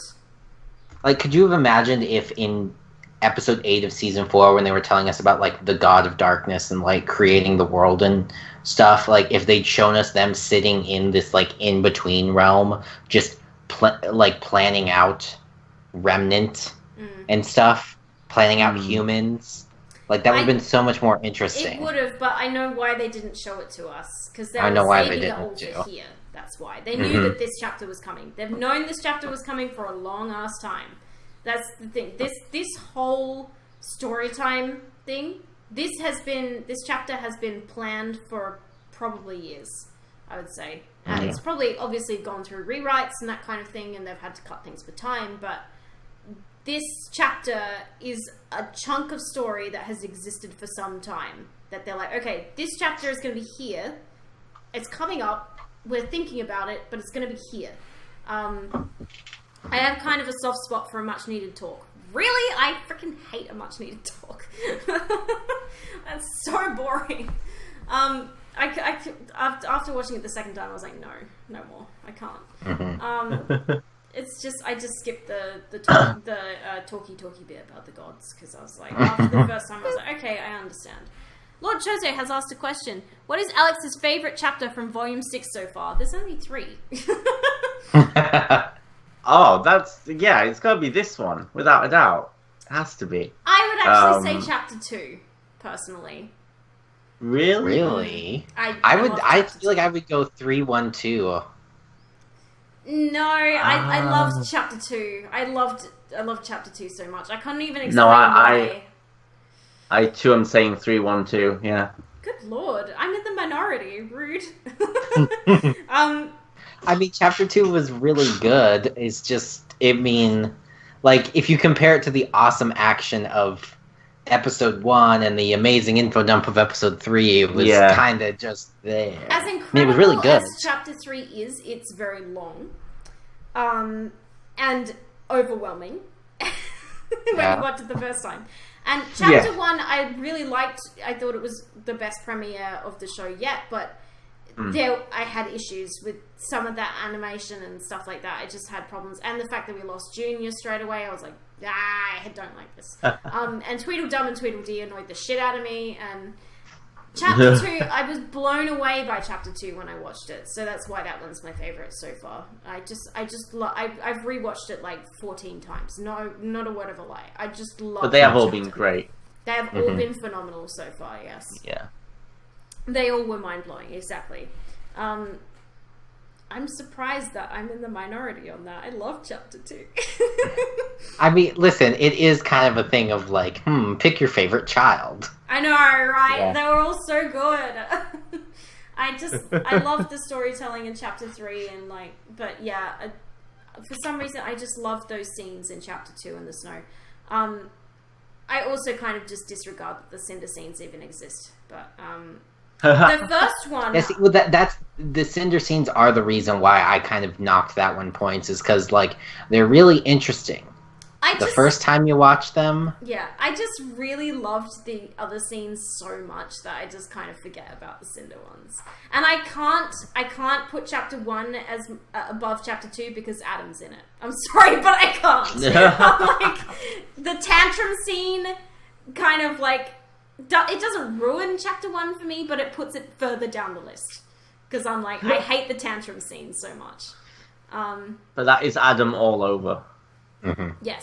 And that's why I don't like it, because I don't like him. But yeah, I just love those scenes in Chapter 2 so much, and how much tension they were building, and like the like as I was watching it for the first time, being like, oh my god, we are about to get a massive info dump in the next chapter, and like being so excited for it. And we did. And we did. Holy hell, we did. I'll be watching Chapter 3 a dozen times over the weekend. I've seen it twice now. I need to watch it a third time to really take every detail in. I think I've watched it 4 times now. I've only seen it twice, but that's because I haven't really had time this week. I've been working, but I will watch it more, I promise. And then when Chapter 4 comes out tomorrow, I can't wait for Chapter 4! I can't wait. I feel like Chapter 4 might quickly become my favourite chapter once it comes out. I'm legit excited. It has the potential to be my favourite one. Because we love conflict, and it's just a recipe for conflict. Well, because there just hasn't been enough conflict within this circle of people, and like suddenly we've got Blake and Yang back together, and there's conflict there, we know, but now like the good guys are about to go the fuck at it, because people have been keeping secrets, and it's not good. Ozpin has been keeping secrets. But at the same time, I was so scared for Oscar. I'm like, okay, be mad at Ozpin, but please don't hurt the precious child. Like, he hasn't done anything wrong. Let him be. He's got enough on his plate with everything he just learned. That poor bastard. Oh my god, I feel so bad for Oscar. I'm like, oh, this poor little... He's a 14-year-old kid, and he suddenly just had this massive pressure placed upon his shoulders, and I'm like... Oh. He just learned the voice in his real head world. Married the person he's supposed to stop. Yeah. Yeah. I'm like, I want to give Oscar a hug so bad. I'm like, oh, you poor precious child. I feel so bad for him. But mind blown every chapter. Yeah, I'm ready for whatever Volume 6 throws at me now. 3 chapters in, they've already thrown hardballs at us. Yeah, no kidding. And there's like, it blows my mind that there's still like 11 chapters to go. I'm like, they've already shown us so much in 3 chapters. There's 11 to go. I'm like, what? That's mind blowing. That's mind freaking blowing. I'm like, oh my gosh, this I'm so excited. Volume is going to be so full to the brim of just stuff. I love it. I can't wait for chapter 4. I'm so hyped. Okay. And on that note, we really need to wrap up. Yeah, I was gonna say we're about to hit 3 hours. We need to stop. It's very late for Alex. It is. It's 1 a.m. Okay, let's wrap up this goddamn podcast. Alex, thank you so much for joining us and theorizing with us and engaging in our weird discussions. You're welcome. I'd have talked more, but I'm dying here, so I'm like, That's I'm okay. so We're gonna sick. let Alex go to bed now. We're gonna stop talking about Ruby because this has gone way the fuck over time. Thank you, Liam, for joining us. Thank you, Murder of Birds, for hanging out as well. Yeah, this chapter was insane. Can't wait for chapter 4. This podcast will be out at roughly 11:30 my time tomorrow, because that's what the time is now. And In about 12 hours or 24 hours. 24 hours from the time I hit end stream, this will be on YouTube. And also, everybody's reactions are coming out tomorrow. Make sure you check them out. Cory, is yours coming out tomorrow? I'm pretty sure. I got an email yesterday that the dispute had been resolved, but Good. I did check. Yeah, mine is coming out tomorrow. So you can find Alex's Twitter there. You can find YouTube. You can find Cory's YouTube there. You guys should all know what my YouTube is, but I'm going to dump it in the chat anyway. And all of our reactions are coming out tomorrow, so I feel like... Again, I feel like a lot of our reactions are going to be similar because it was very hard to react to these episodes because there's just such an overload of information. We just weren't... I know I wasn't coping with it. I was like... I think about... Yeah. I know that there was a 12-minute section in this reaction where I didn't say a word. 12 minutes straight where I said nothing because I was just watching, and then I eventually went... I'm not saying anything because I don't know how to voice what I'm thinking. Like there was a lot going on my face, but yeah, I was quiet because I was just watching. So I feel like a lot of people's are going to be like that this week because it was such a massive. Mine won't be out tomorrow because I just saw that I haven't actually edited it or done anything with it. Alex, so no! I've been so ill this week. It's well. Oh. It'll be up when it's next week at some Alex's point. will be up next week, so make sure you go check that out when that goes live. Thank you guys for joining us for another Boopcast. We will be back next Saturday for Chapter 4 discussions. Can I say who's going to be on the podcast next You Saturday? probably can. It's probably fine. Let me just find it really quick. It's on my face. Oh, it's Tyson. Everybody already knows that. Oh, sorry. I didn't notice that was popping up in the background. Tyson's going to be on the podcast next weekend, so that's exciting. So we've never had him on a podcast before, so yeah, that'll be good. So make sure you join us for that at 8:30 a.m. Australian Central Daylight Time next Saturday. As usual, reactions tomorrow, reactions next Sunday. Save the bees. Yeah, so thank you guys so much for watching the Boopcast, and we will see you later. Thanks again to Alex for joining us. It's been a pleasure. And yeah, bye guys! See ya! Bye.